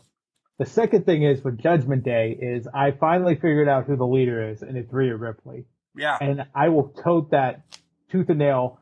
She has been the one recruiting Finn Balor. I'm going to go that far back. Recruited Finn Balor. She recruited Dominic. She's recruiting people. So either she's the leader, which I think would be a very interesting twist of the Judgment Day and actually make them better than they actually are right now. Or she ends up being the second hand for someone that could come back and that right-hand person for that person. That's the other flip side of it. So she's either the leader or she's becoming what Evil Uno should have been for Brody Lee in that regards. But so we can go there. Your person, we're going to stay on this, and then we're going to jump to the main event as well, because this has Judgment Day all over it. Finn and Riddle, the match was a match, whatever. Very filled with Judgment Day, by the way. Ripley telling Dom what to say to his dad. Reverse it. Edge telling his dad, Ray, he's going to beat his ass. Stay away. We get to the main event. One, I want to know, did you mean Bray? I think if they get Bray, yes. If they don't get Bray, it's going to be Rhea's group to run. Agreed. I agree. We can run away from that. Can I ask you a question? Shoot. Is Ripley hurt and this is disguising everything? That thought crossed my mind. She's not doing much. She's just hanging about. Which this is great for her if she is. And they don't have to release it or anything. But it's going to come out at some point. It is. I think if she is injured, this is the best way to do it because it builds something that I don't think has been fully vetted out yet, and that's her character and who she is as a person. Now, Judgment Day is obviously going to take that to a little different aspect of it, but I think it finally lets her vet out the character and character build upon who she is. We have the look, we have the appearance, and we had the talent in the ring that Rhea brought. Now we finally get that character development out of it, and if the injury is real, if there is an injury there, this is the best use for her, and they found it, and I think that's amazing that they found that little niche. So I think also to that point, Mark, though, I don't think it's that bad of an injury if she's out there every week. I think it's just something like a pulled hamstring or a strain or something. She might be rehabbing through it, but it's just something that she has to kind of work through to get back to where she needs to be. Yeah, it's not a torn pec like TJ Watt has. It says he's out forever. Well, no, it wasn't a torn maybe pec. 6 weeks. He's playing next week. Oh, wait, never mind. It's Friday. He's going on the IR. What? Yeah. Main event was Edge against Dom. Essentially, Ray cost Edge the match, and I have to bitch. I'm not a Dom fan. I don't think Dom is ready because I played you. I'm on board with Judgment Day now. Not full-fledged like Acclaimed on board, but I could see where they're going, and they could maybe in time be a few steps under the Shield if they play this right. I think the Shield will always be better, but they could play this right. Dom does not fit this. I still am a full-fledged thinker that Dom should have went to NXT for a while after his dad and him broke up. On that note, they beat the piss out of Edge last week. Yeah. I don't think we should have saw Edge this week. Now he gets his ass beat again, and now we're not going to see Edge probably till Extreme Rules. Yeah. I'm on the fence with Dom here because I want to give it the benefit of the doubt.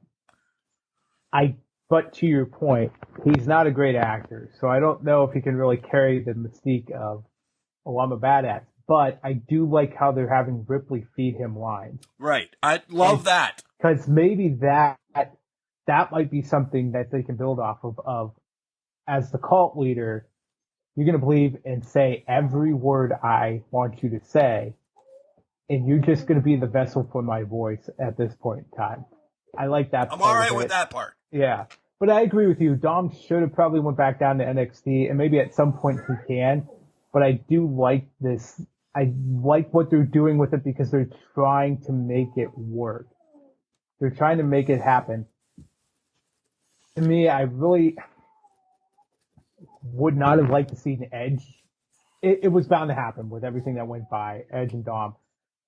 I guess I'm kind of glad they did it on Raw versus like a pay-per-view and had this match because I feel like this match obviously is not the best use of a Hall of Fame talent unless they have bigger plans in the future for Dom. Now, let's say 5 years down the line, Dom's finally mastered everything. He's actually very good in the ring. We're very hyped to see him every week. That would have been the time to see that kind of match with Edge, but we can't get what we can get. We got to take what we can get right now, with Edge only a year out from retirement. I was going to say, because Edge isn't going to be there in 5 years. Exactly. But my other aspect is, listen. I understand it is really, really, really long-term storytelling.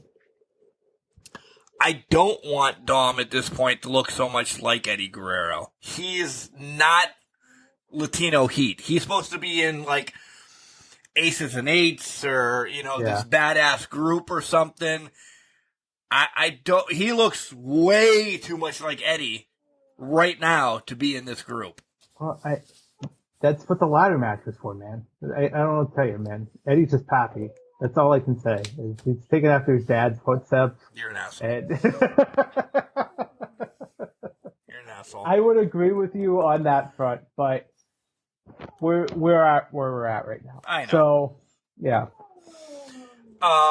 Women's Tag Team Championship, Damage Control against Raquel and Aaliyah. We told you. We fucking told you. I guess I don't understand what the point of. I don't. Was it to give Raquel another first under her belt? She is going to be. We all know she is going to be something. She is going to be maybe when Rousey takes a break again and leaves or doesn't come back, whatever. She's going to run. She's a face that runs the place. She's going to be. I understand that. And you have to build that resume so she can face Bianca again or somebody like that. Agreed. I don't know if this was the time.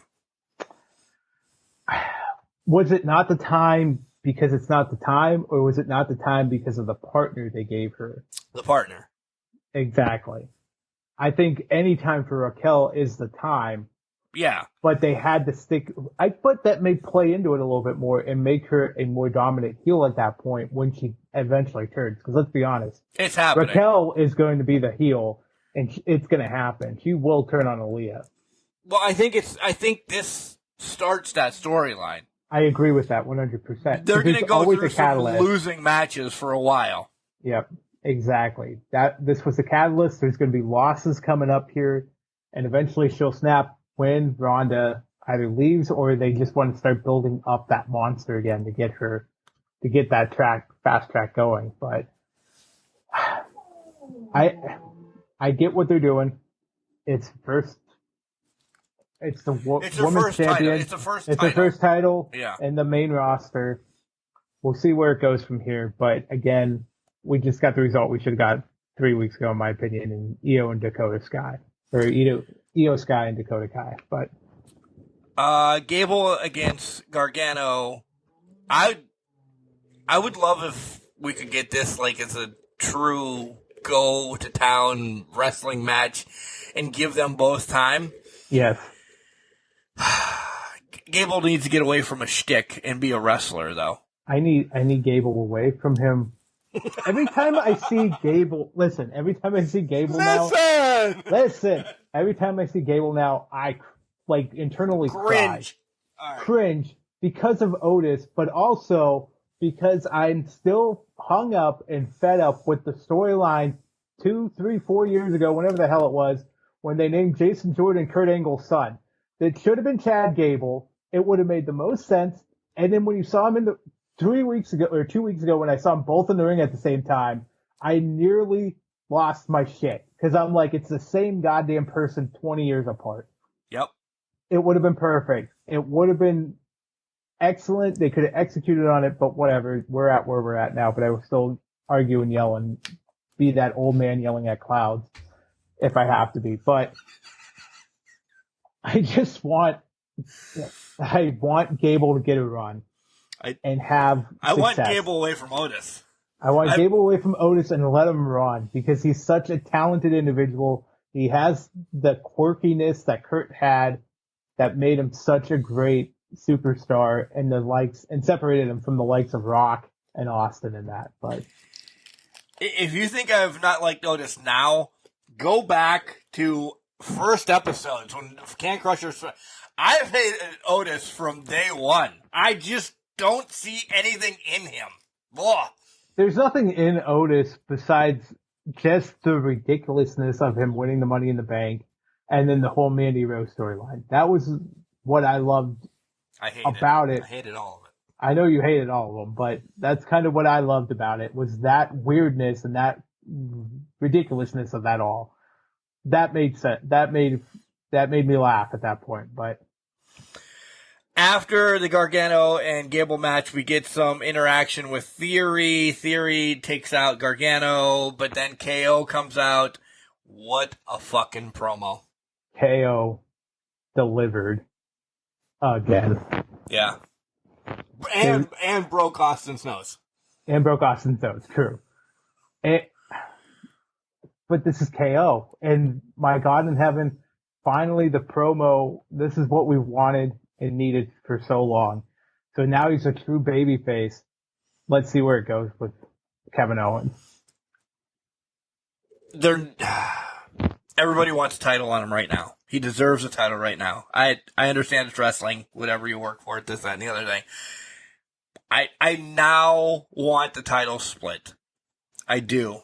And KO should be a banner. It's going to be Raw. I don't think SmackDown Fox will allow Roman to leave Fox. Split these titles up. Let's get some shit going on. KO Drew, I'm fine with it. KO Austin, I'm fine with it. Let's get this going because KO is the fat man's fucking champion right now. Bianca's Open Challenge. I was excited. I didn't think for a minute that Sonya was going to win the championship, but maybe win the match because of whatever. The downfall is Alexa, Asuka, Dana's there, and she's a 24/7 champion or whatever. Like, there's other women there. Sonya's on SmackDown. How does she answer the Open Challenge? We never, it doesn't make sense. There's no tie-up that maybe Adam Pearce says, I felt bad for her because I shit on her for 6 months, so she's getting it. And it wraps it up then. Cool. That's why she got the Open Challenge. She doesn't belong here. You don't go here. But I think maybe that was just to get a pop or like a surprise. Like, it's not Asuka. But again, let's be honest. But in the same segment, essentially, Asuka and Bliss run out. Is Sonya faster than them? Is that the only reason why she got there? Maybe she got a head start. All I'm going to say is this. I feel like Asuka and Bliss right now are in a position to be future opponents because of pay-per-views or premium live events. That's probably the only reason why. You probably already thought that, but it's like, I agree. I don't understand why Sony walked out there. Where is Dana Brooke, by the way? Like that, let's ask that question. You're right. She's 24/7 champ. Where's Tamina? Throw Tamina out there. I feel like these open challenges should kind of reference what Cena did with the U.S. title. And not saying they're going to have bangers all out, but it's going to be random people coming out and challenging him for the title. Not everyone's going to be great, but it's going to be an interesting matchup because it's something different. Yeah. So, I don't know. Bayley comes out, says, I'm taking the title. Damage Control comes out. Whatever. I mean, we know where that's going. Omos was on the show. My favorite segment, though, of the night, and then we'll wrap this up, let the dogs out, go pee on my part, and then get to AEW. I love the whole Miz Loomis shit. Man, I am, and the thing is, this was late during the show, and I'm like, I don't know if I'm going to watch this. I should go to bed, because I actually watched most of Raw live on a Monday night, which I don't do. That's amazing. Right? So I watched it, and I saw that Miz was coming up. I'm like, fuck, Loomis is coming up then too, because I'm engulfed in this whole thing. I really want to know where this is going. You know who else came into the room is engulfed in this as well? My wife, because of Miz and Mrs. Mrs. Yeah. So she's like, oh, is Maurice going to be on too? I don't know. I hope so, because I love looking at her. I said, I don't know, honey. You should probably sit down here and see it with me. Maurice made a quick appearance. She's like, who does that guy do it? Now Kelly is now engulfed in why Loomis is in their house. So she's ready for Extreme Rules now, too. I love this. I love it. It's so stupid as it is. But they both play it off well. They do. Miz was the perfect candidate to play this shtick off of, and Loomis is absolutely ingrained in this character. So it was the absolute best combination to do going forward with this. It's fantastic. I love every minute of it. But and you're bringing back women wrestling fans because Maurice. Maurice is, yeah, exactly. And then 45-year-old perverts too. Well, unfortunately, they're always around. So, all right, guys, we're heading over to AEW. We're going to talk about last Friday's Rampage and Dynamite. And yeah, we're not only just on Prime Video. No, we're not on Prime Video. We're everywhere. We're not? Oh, God damn it. I have something to say about that when we come back. We need to be on Prime Video. All right. Hey, this is Mariah May, the glamour, but you knew that. And you're listening to Can Crushers. Woo! Welcome back. Can Crushers. Cockles! The cockles are ready to go. Yeah, we're ready for Dynamite and Rampage. Mark. This was a Rampage that I was at. This was a Rampage you were at, and this was a Rampage I made it through partially some of, and then I could not complete because I ended up getting sick during. So, yeah, so that's where we're at right now. I remember some of it. I mean, I talked about it a little bit last week, how right.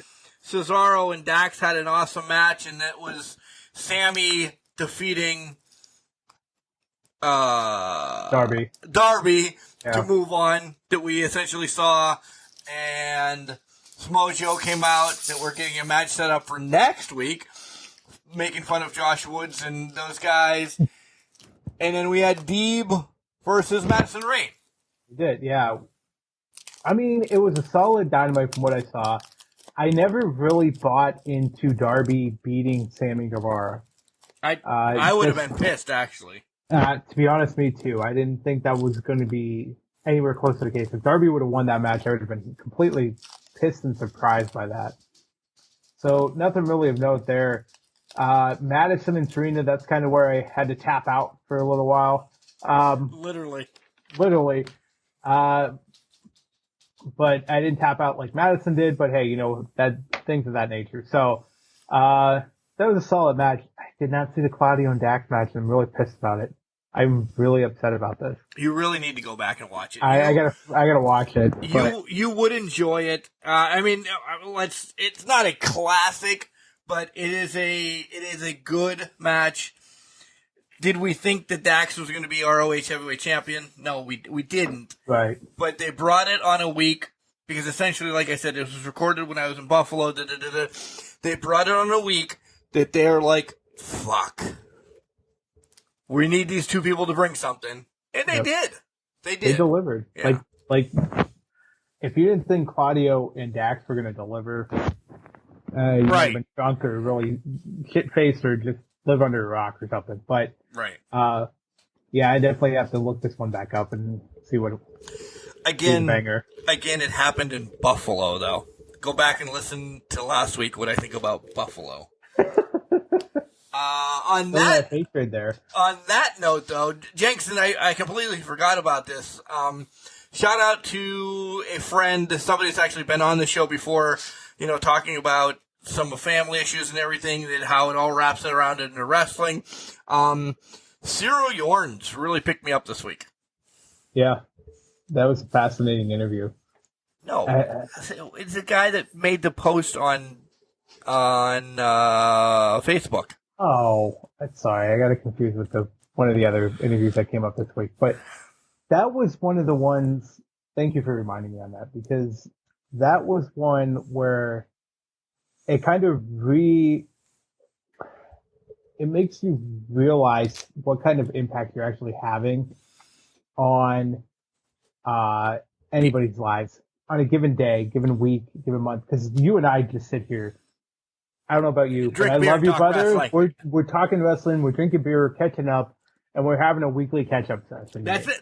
That's what it is for us. Yeah, it's just fun and excitement with two great friends, two great broskies that can finally do this over camera. Woo, woo, woo. Woo, woo, woo. But to hear the impact that it has on Cyril and that, it's really, it kind of level sets you and kind of grounds you a little bit more. And I'm glad we can do that for you, Cyril.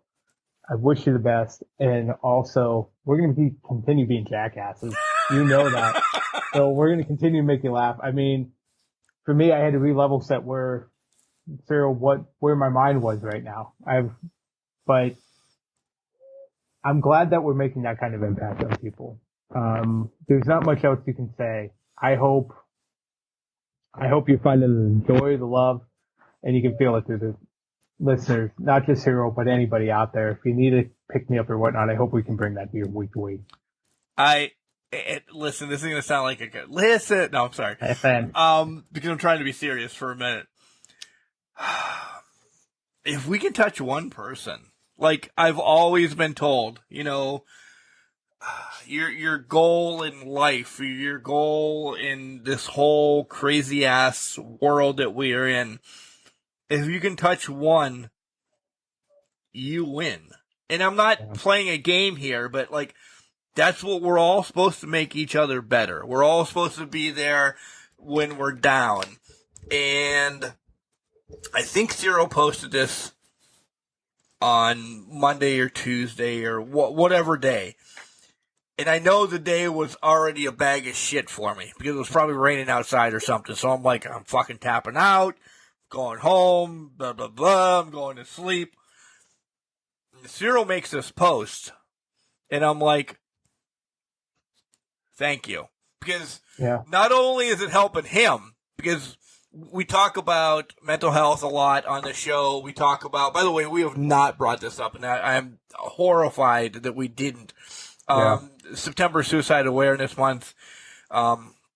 Make your phone calls, reach out to people. We're here, this, that, and the other thing. And I'm not throwing that under the rug either because it's not anything to be thrown under the rug. But to complete the story, like Cyril saying, hey guys, you cleared me for the couple hours that I listened to your show. You did whatever, not verbally telling you the story that he wrote. But I'm like, and like I said, I've known the kid. I've seen him in school. We went to the same school. I know him personally.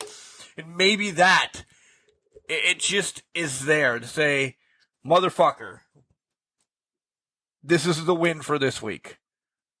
It is so thank you. And I'm telling everybody from here on out, and wrestlers that are listening to the weekend show, Devion Black was this week's show. And I'm like, dude, I love you. And he's like, I don't care what you want to say back to me. I'm ending every interview that I talk with a wrestler anymore. And they call me weird or whatever. I do. Because they're my, which we are to Cyril. Do you understand that? That's my escape. Learning about them. Yep. I love you. I tell you all the time, I love you. Right. If you can hate without knowing anybody, I don't know Devion Black from this bottle of beer. I do now because I've talked to him twice and everything, but you don't understand what I'm saying.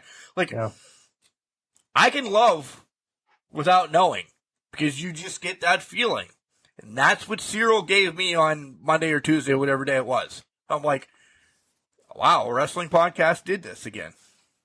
Yeah. And you find that solace in interviewing the people. I'm just watching and taking it in and talking to you guys. I look forward to this every week, this little podcast. It's great to catch up with Mark, and I love you, Mark, and all that. But we get to sit here and talk wrestling. Right. And that's a passion of mine, and I love talking it and breaking it down and like piecing it out in that. And Cyril, I brought up your post from the other day, and I meant every word I said back to you. There's things that it's rough. It's rough out there. And, everything will get better. But as long as our shenanigans are getting you through your week to week, your day to day, even a couple hours to help you escape, we did our part.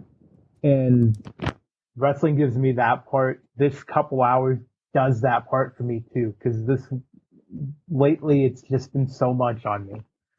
And this has been my escape. Having beers with Mark and just bullshitting about professional wrestling or taking an hour to get to professional wrestling, talking about other BS and cops and shit. Whatever it takes to get there, we get there. Us escape. We get there when we get there, take a shot. But That might be the first shot of the damn I night. think it is. That's the first time we said it. So take a swig, take a shot, take a drink, do whatever you got to do.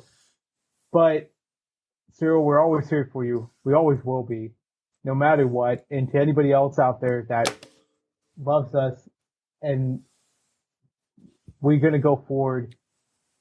We love being here, and we love talking and taking our kerfuckles to the masses on the live long day, to the earlobes. Yeah. So We love you, Cyril. Thank you. love Thank you, Cyril. We'll talk about it next week, but fucking Logan Paul's starting SmackDown. What did you think was gonna happen? I'm sorry. I was hoping at the end. Mox and Sammy start Dynamite. By the way, hey, we didn't mention this last week, but Pat McAfee, did we mention Pat McAfee's gone for 3 months? We did. 4 months? I can't remember, but I'm still going to bring it up. God damn it. I was fine with Corey Graves before, but I really want Pat McAfee back. No. Sorry. I'm glad it's Graves that came over, and Yeah. it's not Cole and Saxton or Cole and Smits or Yeah. Yeah. So, Corey, I'm sorry you have to now go to 2 shows and you don't get to spend as much time as Carmella. But I'm only 3 hours away from Pittsburgh. If Carmella ever needs anything, she can DM us. She can let us know. I'm sure she's taken care of as well. Yeah, I think she's good. Yeah. Although I'm only 2 hours, but. Well, Corey's brother is also in Pittsburgh. Yeah. Sam and Raylan. So, yeah. Yeah. She'll be fine. She's got this. Mox and Sammy, I like that they started with this. Get ready.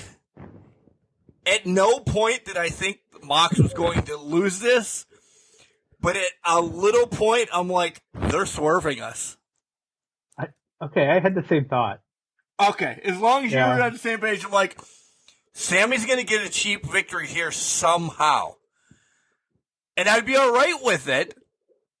But then I'm like, I didn't. Then I knew it was going to be Jericho that won later. Yeah. Whoever won this match already predetermined who won the main event for me. So, that's interesting. So, when you say that, if you thought Mox was going to win before this, you thought it was going to be Danielson? Yep. I thought that actually when I saw the tournament in Buffalo. Okay, fair enough. When I sat back and I said, if it's Mox, it's anyone. When it was Guevara, I said they'll probably pull a shit thing with Jericho. And like he'd lay down and it'd be a sports entertainment thing.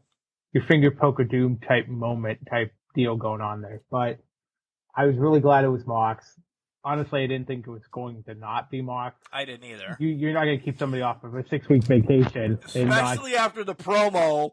That he pulled off last week. Yeah, by the way, Heyman's back as well. I'm ruining everything that. already. The play-by-play on SmackDown here. By the way, I was reminded about him singing John Cena's theme song this week, and it was fantastic. Okay. Anyways, so yeah, I do love that now it's Renee versus Tay Mello on Twitter Right? now. They're going back and forth. I was going to bring that up.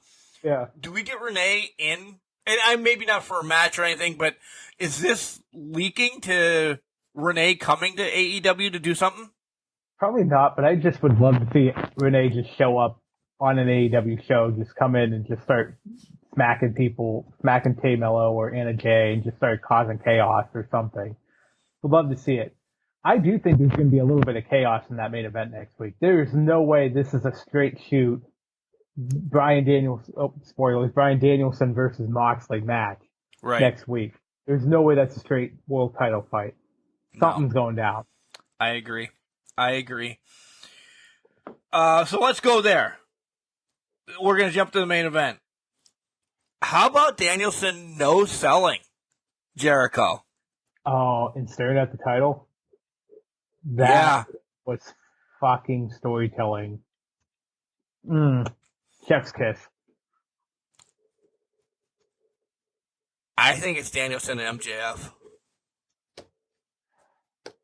I could see it. I could see it, but I don't know. It's because Mox and MJF is low hanging fruit. Yeah. Because there's more AEW stuff to come in the next couple of days. That has been out there for like a day now. If CM Punk's not coming back for a minimum 9 months, if he does. Yeah. Omega and the Bucks, if you believe all the dirt sheets, have feelers to go to WWE in time. We could get back around to MJF and Mox at any point. Why not give us that one-off of Mox Danielson MJF Danielson, where he takes the title from him?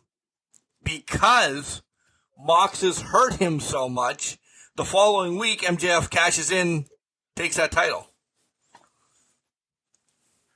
Okay, I would buy that. I think you stretch this out, though. Here's why I think you stretch this out, because let's play off your thought process here. Danielson's getting the title. Maybe the shenanigans isn't with the JAS. Maybe the shenanigans is with MJF costing Mox. That happens. Then he attacks Mox, or something happens with Mox. Mox is out for his 6-week He gets his vacation. He gets his vacation. And that's perfect timing, because that comes right around Full Gear. Full Gear is about 8 months away, maybe, something like that, 7-8 weeks, something like that. So, Danielson, MJF, Full Gear, main event, yeah, that'll sell some tickets. That'll sell some buy rates. You're onto something there, because then that gives Mox the time to come back the following Dynamite, or maybe 2 weeks out, and start that build back up for Mox and MJF. Be all right with either match. I would be too, but that's actually an interesting perspective. I didn't even think of that. So I kind of want to see that now. Because I agree with that. Because I was trying to think in my head, Mox gave up 6 weeks vacation. Right. Which that would have sucked, by the way. 6 weeks without Mox on Dynamite. Exactly. But to that point, Mark, would you have given up 6 weeks vacation unless you were getting it in 2 weeks? Right. Can you postpone for 2 weeks? Get us to Grand Slam, then you can have your vacation. Well, if it's legit booked. Maybe he's going to Kirk and Taco's or whatever the place is called. Maybe he is, or maybe but either way, he could have had something booked. This just takes it right up to the point when they were going to leave. Was he pissed that he didn't get to go see the Steelers and the Bengals this weekend in Cincinnati? It's probably a good thing he didn't get to go see that. But, to be honest... But to that point, it still allows the opportunity to go catch his flights, go do whatever he needed to do. It just got him enough leeway to get him to a final with legitimate contention. I agree. Because at the end of the day, if Mox is not in that tournament, you're questioning the validity of that tournament. Agreed. Oh, my God, yeah. If Mox is taken out, no disrespect, it's Danhausen thrown into it. You're like, what? Yeah, and at the end of the day, you look at that tournament bracket and you're like, well, it's either it's going to be Jericho and Danielson. That's the finals. Yeah. There was no way Paige was going to make it. Nobody had faith in Paige to make it. And it just played out that way. So they needed Mox to carry the one side of the bracket just to get him to some sort of main event type match. But MJF comes out and yells at Albany as soon as he comes out. This was a fun promo. Nothing over the top, nothing underneath, but yeah. He essentially did his shtick and introduced Stokely's firm. And then Stokely's like, this is what everybody's going to do. Morrissey's going to do whatever he wants. The Guns are going to go after the tag titles. Moriarty's taking the Pure Championship, which I'm all right. I'd love to see Moriarty against Garcia. Ethan Page wants the All-Atlantic. Cool. We all love Pac. We really do when he shows up. I've been saying this since the title's been on Pac. I don't know if it's going to be Ethan Page, but we may be set up for Ethan Page after the next person has a championship, which would make more sense to me. Yeah. Yeah, I like this group on a retainer I do. type thing. I do too. I think this is perfect and a beautiful execution of it, because then it doesn't tie it to MJF. MJF only uses them when he needs them. And we get away from that traditional stable. They Yep. always have to be around. They always have to do something. The shenanigans. It's everybody can build their own brand type thing. And I like the way this is going to play out here. So I'm interested to see how obviously they're all going to go their separate ways right now, but I'm interested to see how this plays out in future and when things develop and how things break down. Because that line on retainer would not be there if it doesn't wrap back around in 6 weeks. Or Exactly. whatever. 6 weeks or maybe a blood and guts at the beginning of the new year. Right. Jungle Boy and Lethal. This is, again, I didn't think wrestling was over the top this week. Across the board. This is a good match, but I understand what they're doing with Jungle Boy. I mean, he just took a loss. Lethal is essentially a trainer in the back, as I did the air quotes, because he's a veteran. It gives him a notch on his belt to jump back into something of reality, because Christian's nowhere to be found for a while. Well, that's exactly it. They have to keep Jungle Boy relevant somehow. I wish they would have just made a Jack Perry now. Just get away from the Jungle Boy stick, make a Jack Perry. Or Jungle Jack Perry or something like that, just to kind of change it up. But is he in limbo? When does he cross paths with Luchasaurus again? Or is Luchasaurus just gone? They're just going to pull him for 9 months. I hope not. I hope not either, but because that seems like a waste. But that's kind of seeming like what they're going to do is Jungle Boy's just going to kind of float in the ethos until they can all come back and attack him. And I'd hate that. That's 9 months. That is 9 months. That's 9 too long of months. That was terrible English, but we're going to roll with it anyway. Yeah, I like it. We get the hot take of the week. I've reached out to him before. He's been busy. I've reached out to him again. This guy said, I don't know, nothing. Luigi Primo has been amazing. It might have been AEW Dynamite's greatest cameo we've ever had. And it was literally 3 seconds. And he sounded... There was a cut that released on Twitter that sounds like a Mario character getting defeated when Ethan Page kicks him in the face. It was fantastic. The story about all this is our friend from the 40-Year Dash, Cody Hetrick, just discovered this guy. Jenks, when did he send us that message? 2-3 weeks ago? Yeah, something like that. Yeah. Literally, I'm like, Cody, I've tried. I'm like, I reached out to him, this, that, and the other thing. He's like, well, try again. I don't know how Cody found him prior to Dynamite. But when he ends up on Dynamite, I have to imagine Cody is just losing his shit when he came on Dynamite. Let's be honest, we both did. Because we texted each other at the same time, and we're like, are you fucking kidding me right now? The pizza guy's here. Like, I lost it because I'm like, I wasn't expecting it. I'm laying on the couch. Who was? I'm sitting there just like, okay, cool. And then all of a sudden, Alex Marvez is like, oh, New York's greatest pizza wrestler, Luigi Primo. And I'm like, no shit. And he fucking pops in. Sounds like Mario and Luigi. I was losing my shit at that.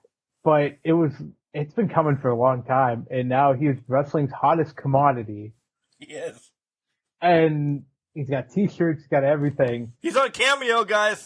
He's on Cameo. I don't know what he's running there on Cameo, but he's on Cameo. And then literally within 3 seconds, Ethan Page kicks him in the face, and I continually laughed after that. Best meme of the week. Best meme of the week. It won the week. But props to AEW to signing the superstar of the week, Luigi Primo, for taking that kick. But are you excited to see Hardy against Darby again? no. This I just guess- means they have nothing for either one of them to do. That's pretty much it. And we're teased a new Jeff Hardy at some point too now through all of this. Version So- 3.0. A 3.0. You know, if they start doing Matt facts for Jeff, that'd be fantastic. His favorite chocolate milk, favorite TV shows.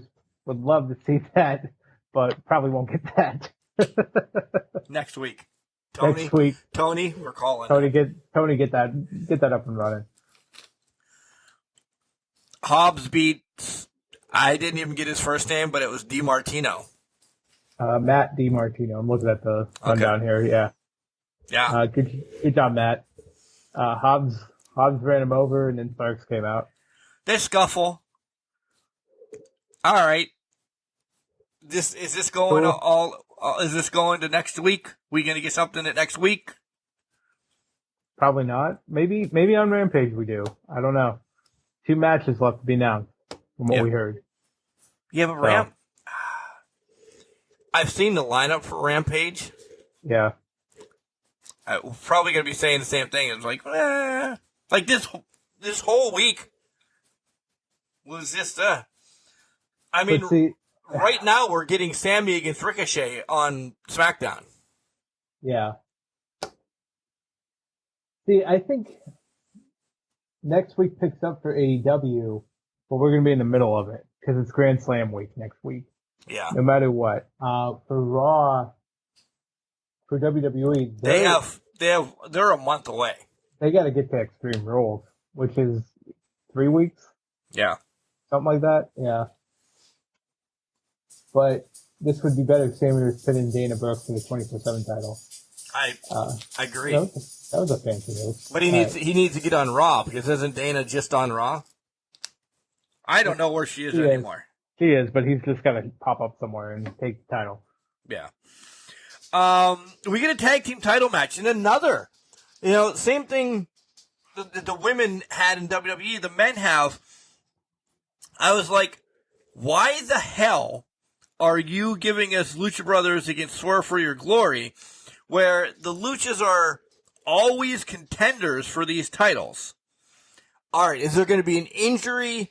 And if you're going to play that the Acclaimed won the titles because of an injury because Swerve for Your Glory, I'm going to be pissed. Are Luchas taking these titles from Swerve for Your Glory and they're getting the titles against the Lucha Brothers who have, again, titles upon titles? I hope not. As much as I like the Lucha Brothers and I hate Swerve for Your Glory, I didn't understand this match. Why not just have Swerve for Your Glory out there popping off and whatever, and have the Acclaim do the same thing they did? This match doesn't need to happen. This match adds a fucking kerfuckle. I think the only reason they did it was to add a legitimate win for Swerve and New Glory over another named team, if you will, before they end up losing. Because spoilers, think they are losing, and I think everybody in America thinks they're losing next week to Acclaim.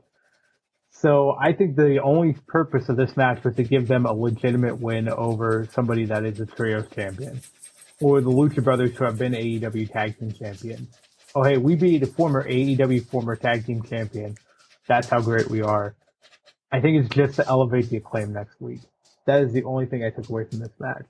That and somehow we're hitting Destroyers on Keith Lee with reckless abandon.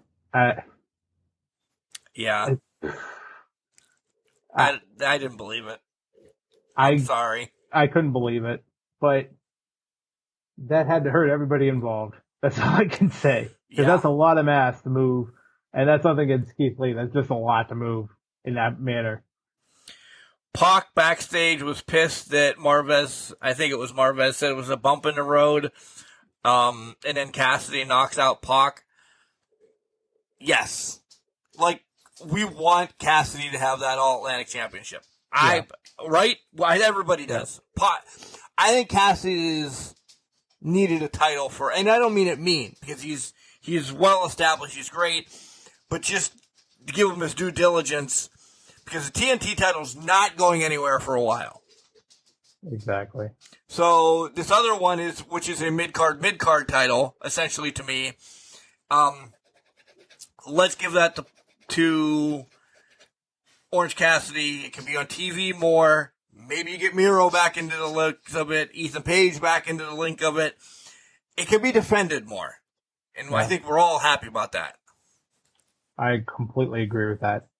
I think OC is the best candidate for that title.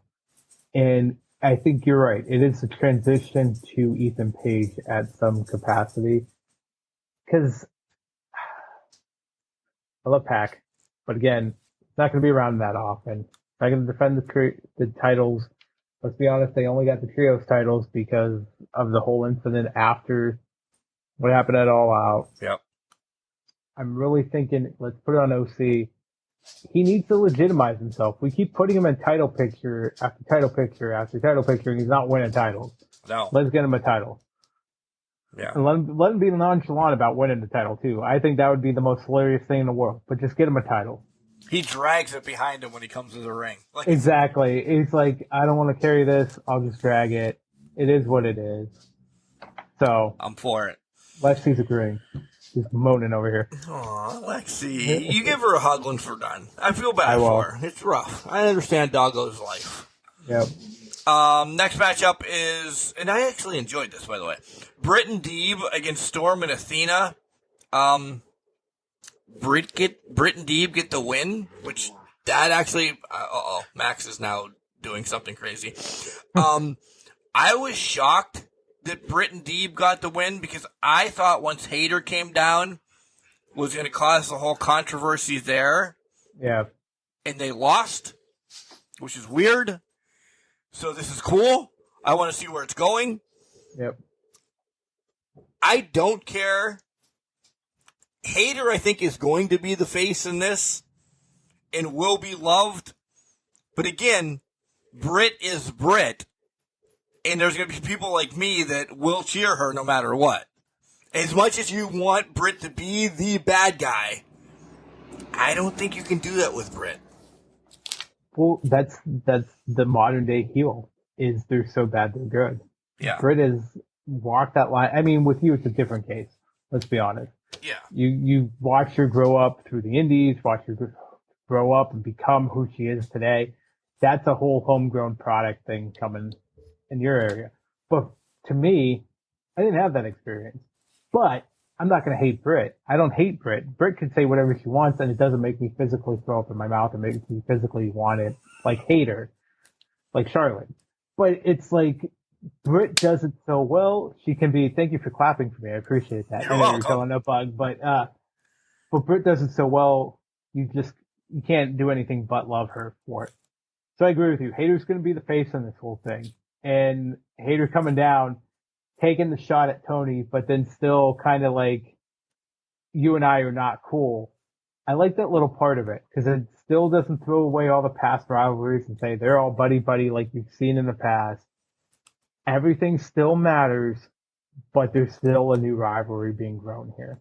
Yeah. So I like that little aspect of it. So let me ask this. Nothing to do with any four of these women. What are we doing with Adam Cole? Well, he's technically on the shelf. Is he still hurt? I think he's still hurt. I haven't heard anything different from that perspective. So if he's still hurt, great. If he's still hurt, great. But I mean, not that we're happy that he's hurt. No, yeah, but if at least not, you're not wasting him. Exactly. And I was going to say, if he's not hurt, they might just sit on him until the Elite's back, whenever that suspension is. Now, they started bringing people back from the suspension, but those were people breaking it up. Cutler and Nakazawa. It was Cutler and Nakazawa, and I think there was a couple others, but they were people that were breaking it up. Pat Buck, that's right. So, but, again, we talked about this. I don't expect the Young Bucks, I don't expect Kenny Omega. I think we said not until after the pay-per-view, maybe. Yeah. So, I wouldn't be surprised if they sit on Cole for 6 to 8 months. They already said he was injured. They already said they're not cleared to compete. You could sit on it for a while. And then that also gives them time to figure out who the hell they're going to stick with Cole and Kyle O'Reilly now that Bobby Fish is doing whatever the hell he's doing now, yelling at Punk and fighting CM Punks and shoot fights. Fighting Punk and shoot fights, calling him to see you next Tuesday and hoping for the best there. So we'll see what happens. But that gives them time, I think, to plan and try to figure out what's the best next step for this whole rivalry. What's best for business? What's best for business? Listen. Anyway, I'm surprised we didn't talk about the, well, I guess I'm not too surprised though. We didn't talk about the MJF, Sheamus, and Baron Corbin hatred triangle going on Twitter. Did you not see this yesterday? No. Oh, Fill my God. me in. Oh, man. So, Sheamus, it was all spun off the PWI 500 because there's 125 people ahead of Sheamus. So Sheamus put Sheamus, whatever, built out. Then it was Corbin chimed in, made a comment, and Sheamus was like, well, I could be walking around like a heel with a scarf on. Well, enter MJF in this whole fucking thing, and he just tirades on Sheamus. Let me see if I can pull Twitter real quick while I'm talking. But during this time, Sheamus then tweets back at him with eye emojis and with a gif of Chris Jericho walking out with a scarf, trying to play it off. Whether that's the case or not, who knows? But it was a whole fucking kerfuffle last night on Twitter between these three. I'm trying to pull up Sheamus's thing now. Hold on here. I did not see that. Oh yeah, here we go. So it started with, alright, Sheamus. Where are you at? Oh, here we go. What's that with? Well, anyways, Corbin said something, and then he was like, he said, kayfabe, bro, kayfabe. And then he's like, real heels wear scarves or something, and that's when MJF went in on it through that whole thing, and then it just went downhill from there. So I'll try to pull it up real quick, but I'll find it. As I'm editing and this is processing, I need to read that just to see what the hell. Because those two, I know they're in wrestling. They may know each other. I just can't imagine. Actually, I meant those three. I can't imagine those three in the same room. Yes, and here we go. Found it all. So, kayfabe bro, real heels wear scarves. Cause, Corbin made a comment about, see if you can get Dave to retweet you. And then he said, kayfabe bro, kayfabe, real heels wear scarves. MJF chimes in sad. Sheamus tweets back with a gif of Conor McGregor going, who the fuck is this guy? Then that leads into MJF just going on a rant, and that's when he brings up Jericho after that rant by MJF with a tweet. Yeah. Nice. So, yeah. I'm still going to go back and look at it. You gotta go back and take a look at it and see what you think of that. Also, congratulations to MJF. He finally got engaged. He did. Yeah. He did. And did you see, because I made sure I posted this, he still says that there's still chances for other women. She's just a goalie. Goalie, yeah, I saw that. Which also gives Max Caster an opportunity, since Max Caster's been voicing his boyfriend. So if you follow that whole kerfuffle as well. Nice. Also, quick plug for her, because I was like, okay, who is this? She was on Dynamite before. One of his ring entrance girls. If you remember, he was carried out on a chair on a throne. She was the one he made out with on the side of the ring. Like, he kissed the other one on the cheek, and then this was the one that came up and just started making out with him on the ring. Have they been dating? Did you deep dive into this? Have they been dating a while, or? They were dating a while, so obviously this is his longtime girlfriend. They finally tied the knot. She's an excellent painter, by the way. If you go to her Instagram, you can find the link to her page, or her web page. She actually painted CM Punk and MJF, the dog collar matches, There's some Joker paintings out there, all about $40-50. They're pretty nice I'll paintings buy out one. there. I'm thinking about the Joker one. A lot of the a lot of the wrestling ones are sold out, obviously. But there's a lot of movie ones that, if you like that stuff, I like the Joker one that she did. But go out and check it out, guys. She did a lot of great stuff there. But I just had to throw that out there. So yeah, on all of that note too. Nice. There's a lot of shit going on, man. There is a lot of shit going on. There's an awesome Doomsday. That's not his fucking name. They did not change it. They did not change Karrion Kross's name to Doomsday, did they? No fucking way. Trademark, buddy. We'll find out. We will find out next on SmackDown. And We still got some Dynamite to talk about. Let's go back to Dynamite here. No, we don't.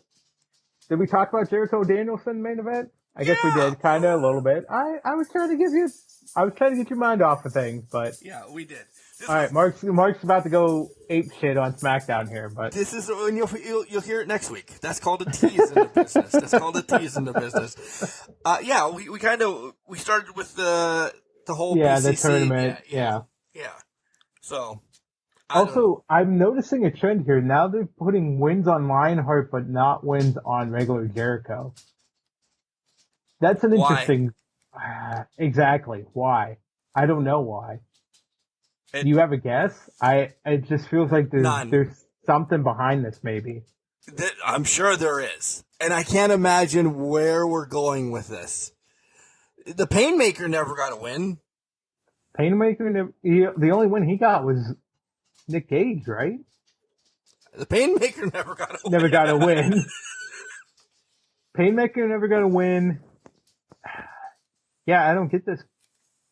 Why they're pulling like a Wyatt type alternate persona gets win type thing. I don't know. I will be with Nick Galbo, and he just needs to say one thing. Dude, how old is he? 45? 50? Who, Jericho? Yeah. He's at least 53, Yeah, 50, 52, yeah. 53, something like that. Stick with one. Just stick with the Wizard. I love the Wizard now. It's a new era. I agree.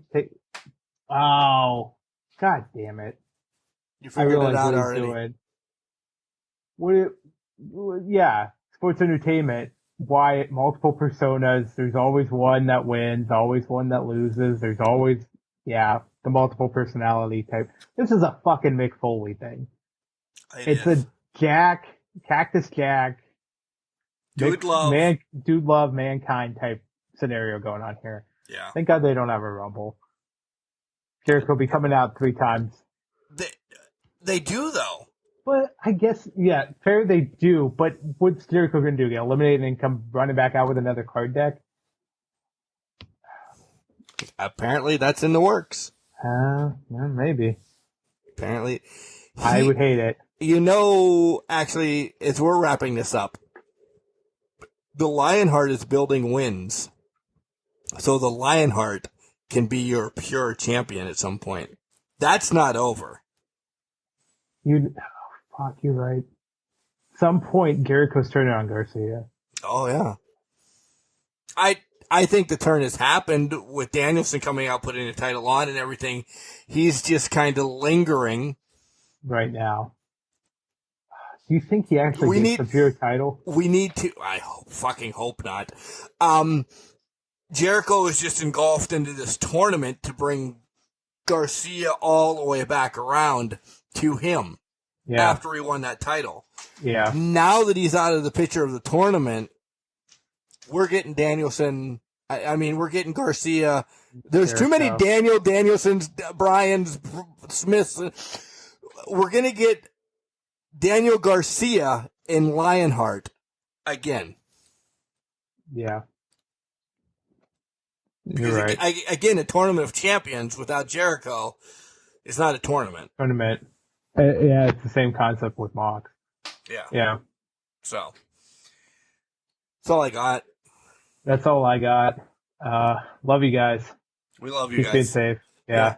Make sure you guys watch some football today. Watch some football tomorrow. Arthur Ashe is going to be awesome. Arthur Ashe is going to be fantastic. Yeah. I'm not guaranteeing anything on Raw this week for you guys. Just from what it just said, fucking Karrion Kross now. So maybe they were just saying like Doomsday. Like, okay. All right. You extended it long enough. We're good. We almost had a Mark breakdown on Doomsday here. I know. I'm going to have to go back and listen to this as soon as we get done. Remember, just because you're trash doesn't mean you can't do great things. You're a garbage can, not a garbage cannot. Whoop, whoop.